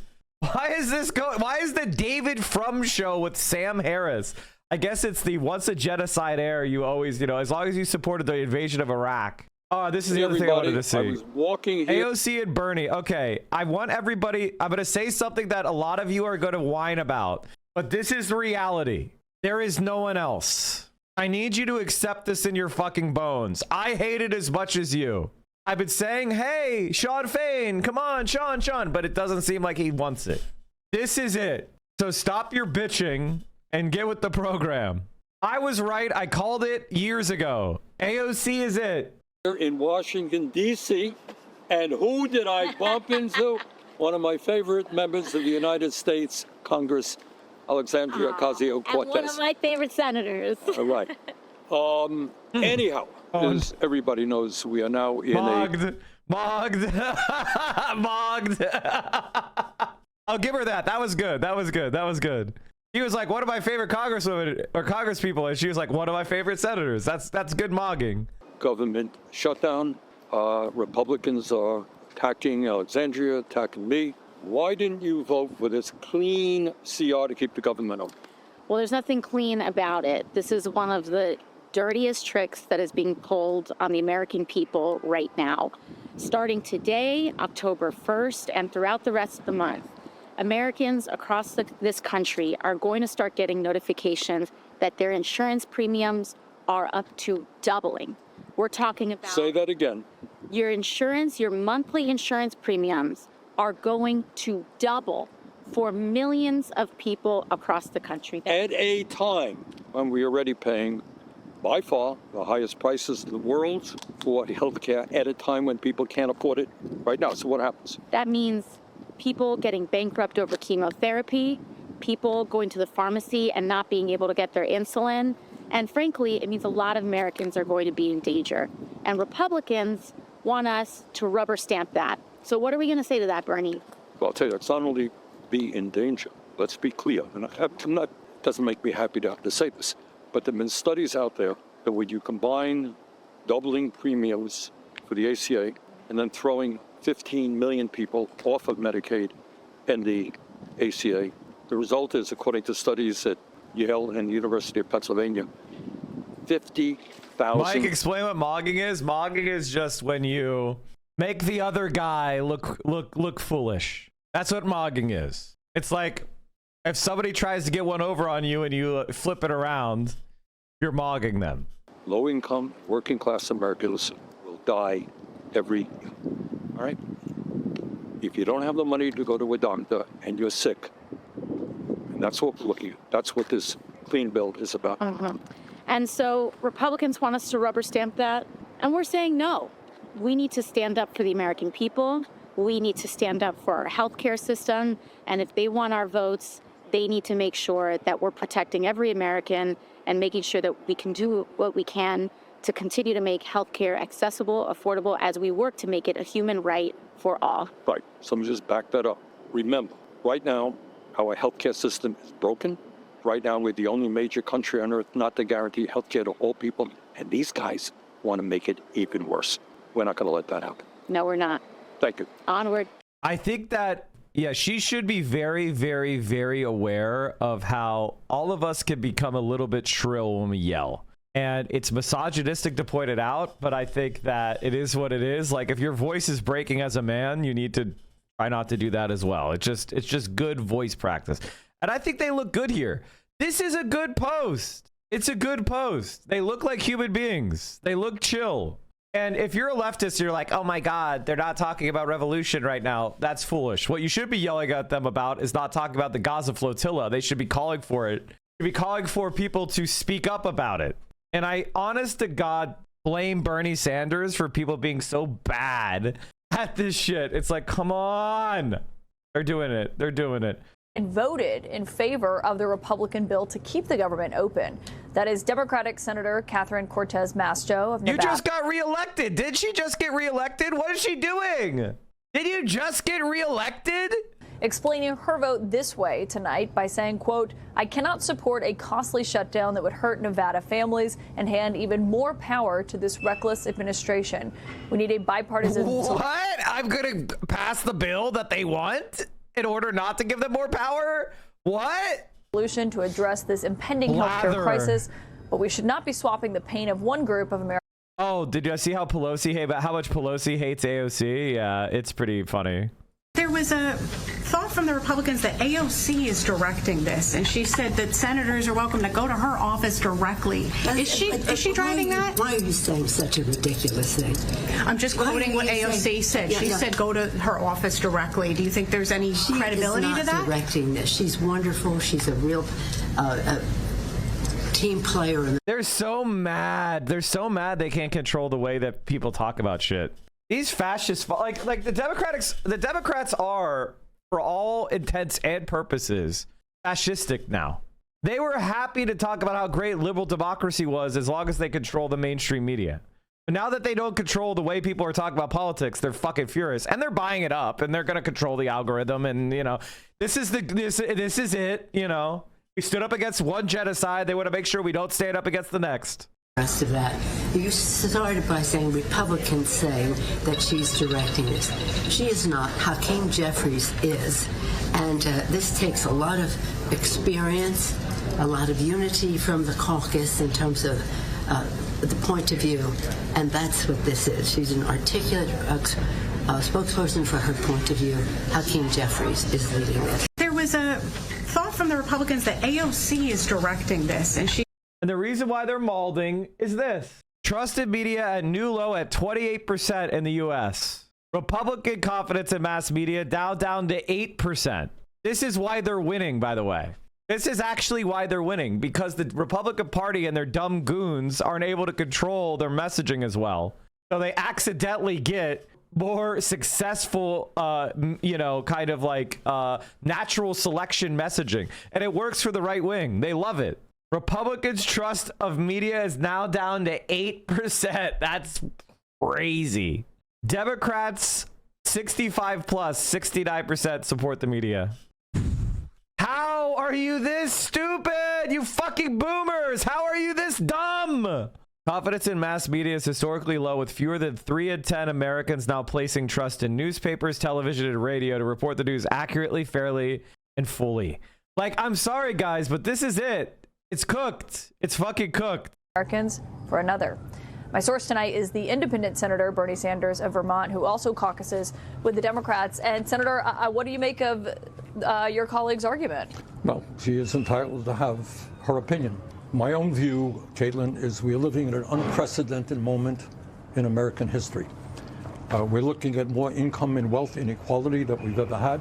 We're looking at a situation where we have a major housing crisis, major educational crisis. People in Vermont are going to the grocery store. They can't afford their food. And we have a healthcare system that is broken. And for the first time in the modern history of this country, where in the Senate you need 60 votes, that means bipartisanship, What the Republicans have said, sorry, we're not going to deal with the opposition. We're going to do it alone. Here it is. You take it or you leave it.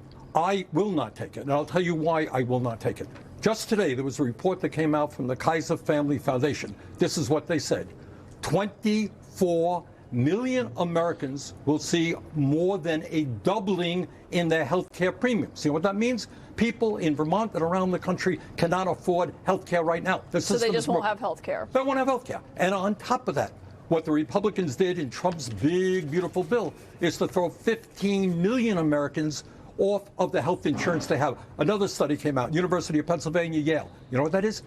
They say that 50,000 Americans a year will die unnecessarily because they can't get to a doctor. So instead of improving a broken healthcare system, these guys are making it far, far worse. So I cannot sit back and allow a situation where tens of thousands of people in this country will actually die in order for Trump and the Republicans to give $1 trillion in tax breaks to the top 1%. That is insane. It's unacceptable. We cannot allow that to happen. What's your response to Republicans like House Speaker Mike Johnson and others who say the subsidies don't expire until the end of December? We have time to negotiate on those and we could find some common ground. Well, for a start, common ground, really. They have had months. And for the first time in modern history, they have not sat down.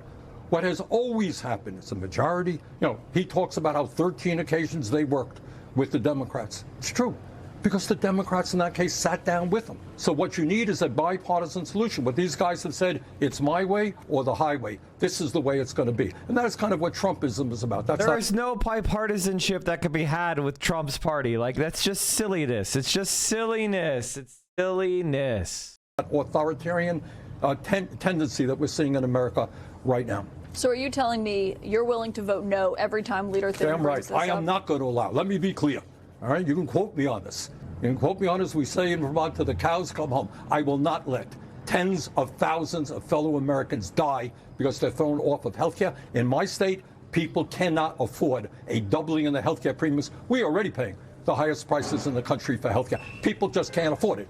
And what the Republicans have got to do is go into their hearts and go back into their constituents. Ask their constituents in Louisiana, where Johnson is from, do you think it's a good idea to give $1 trillion in tax breaks to people like Bezos and Musk and Zuckerberg, the richest people in this country, in order to throw people off the health care they have? I think the answer will be a resounding no. So I hope the Republicans develop a sense of morality, listen to the people of America, and do the right thing. Back in 2018, when there was a shutdown looming over Dreamers, people who qualified under DACA, and the funding for President Trump's border wall, you had talked about a government shutdown as a serious action, a dangerous action, and you said basically you should do everything you can to prevent it. That's right. So is your argument tonight that fighting for extending these subsidies is worth shutting the government down? What I'm saying, what I said then is what I believe. No sane person wants to see a government shutdown. People are going to be hurt, and that bothers me very, very much. But if we allow the Republicans to simply not negotiate and to throw 15 million people off of health care and to double premiums for 20 million people, that will cause even more harm. And by the way, on top of all of that, you have a president who today said to the military, wouldn't it be a good idea if we could start practicing military exercises by invading cities in America? Who is threatening the media. So you have a movement toward authoritarianism that we have to address as well. This, Caitlin, is a very difficult moment in the modern history of this country. I think probably as dangerous as any time since the Civil War period. And I think what the American people are saying, this is not business as usual. We've got to stand up, we've got to fight back, and create a government that works for all of us, not just Elon Musk and the billionaires. One thing I've heard from the White House is that the budget director, Russ Vought over there, is basically ready to go if the government is shut down, canceling programs they don't like, laying off federal workers. Are you worried about that? Of course I'm worried about it, but that's what they've been doing already. You remember when Musk was running Doge, we're going to throw out 83,000 employees who work for the Veterans Administration. That's a very nice way to treat the men and women who are veterans of this country, who put their lives on the line to defend us. Cutting Social Security positions. They're doing it already. Give you one more example. You may have seen this, I'm sure you did. I think it was yesterday. Trump says, well, if Mr. Mamdani becomes the mayor of New York City, well, you know what? I'm going to cut funding to New York City. Well, that's great. You cut funding to any city, any state that you don't like. Well, Not only is that illegal, not only is that unconstitutional, it's outrageous. Everybody, every state in this country contributes money into the federal budget. You can't pick and choose who you want to. So you have a president who happens not to believe in the rule of law. And our job is to rally the American people, who I think are very strongly on our side, and tell Trump and the Republicans, you know what, this government belongs to all of us, not just your billionaire oligarch friends. And you're not worried you're handing him more power by having the government shut down? I just told you. He's now telling us, with or without a shutdown, he may not fund New York City, may not fund Vermont. He doesn't like me, not fund Vermont. You caucus with the Democrats. John Fetterman, a Democratic senator from Pennsylvania, said Democrats want to get what they want. They need to win elections to change policy. Do you agree with that? Well, of course, winning elections is vital. And I, among others, we're working very hard in these 2026 elections. And by the way, to be honest with you, I worry about whether or not the Republicans will accept defeat. If Democrats win a majority in the House, we will see whether they will accept defeat. And the things what do you mean by that? Okay, I'll tell you what I mean. I've never heard you say that before. I never did. But this is what I worry about when we move toward authoritarianism. All right, you're going to Republicans have, what, a 3-4 vote majority in the House? So you have a couple of, Democrats win a few seats. And then you have a couple of seats which are pretty close. Do you think the Republicans necessarily will go along with a recount and say, well, she won the election, that's it? Or maybe they'll say, no, we're going to take it to court. We think there are illegal, undocumented people who voted. So bottom line here is, I worry about the growth of authoritarianism in this country. And I think you have a president who doesn't respect or even understand the Constitution. Senator Bernie Sanders on that ominous warning. Thank you for your time tonight. Thank you very much. And we'll see what happens here. Obviously, we know how Senator Sanders is going to vote. And speaking of what he referenced. Well, chat, I think we need to come up with a strategy of breaking into more places so that we can push our messaging, push our ideas, and give people permission to care again. All right, everybody, that's going to be it for me today. We're going off early today. Why? Because I feel like it. Thank you so much for all the support. I'll see you guys tomorrow, 7 a.m. sharp. Be here on the dot, okay? You better be here on 7. I'm pulling the short stream today. Thank you so much for all your support. Make sure that you are following on all the things. Also, if you see a protest in support of the Gaza Flotilla, join that protest. Get out there onto the streets. Make your voice heard. I'll see you all tomorrow. Stay safe. I'm sending you over to VO. Stay safe out there. Solidarity forever, my friends. And I will see you all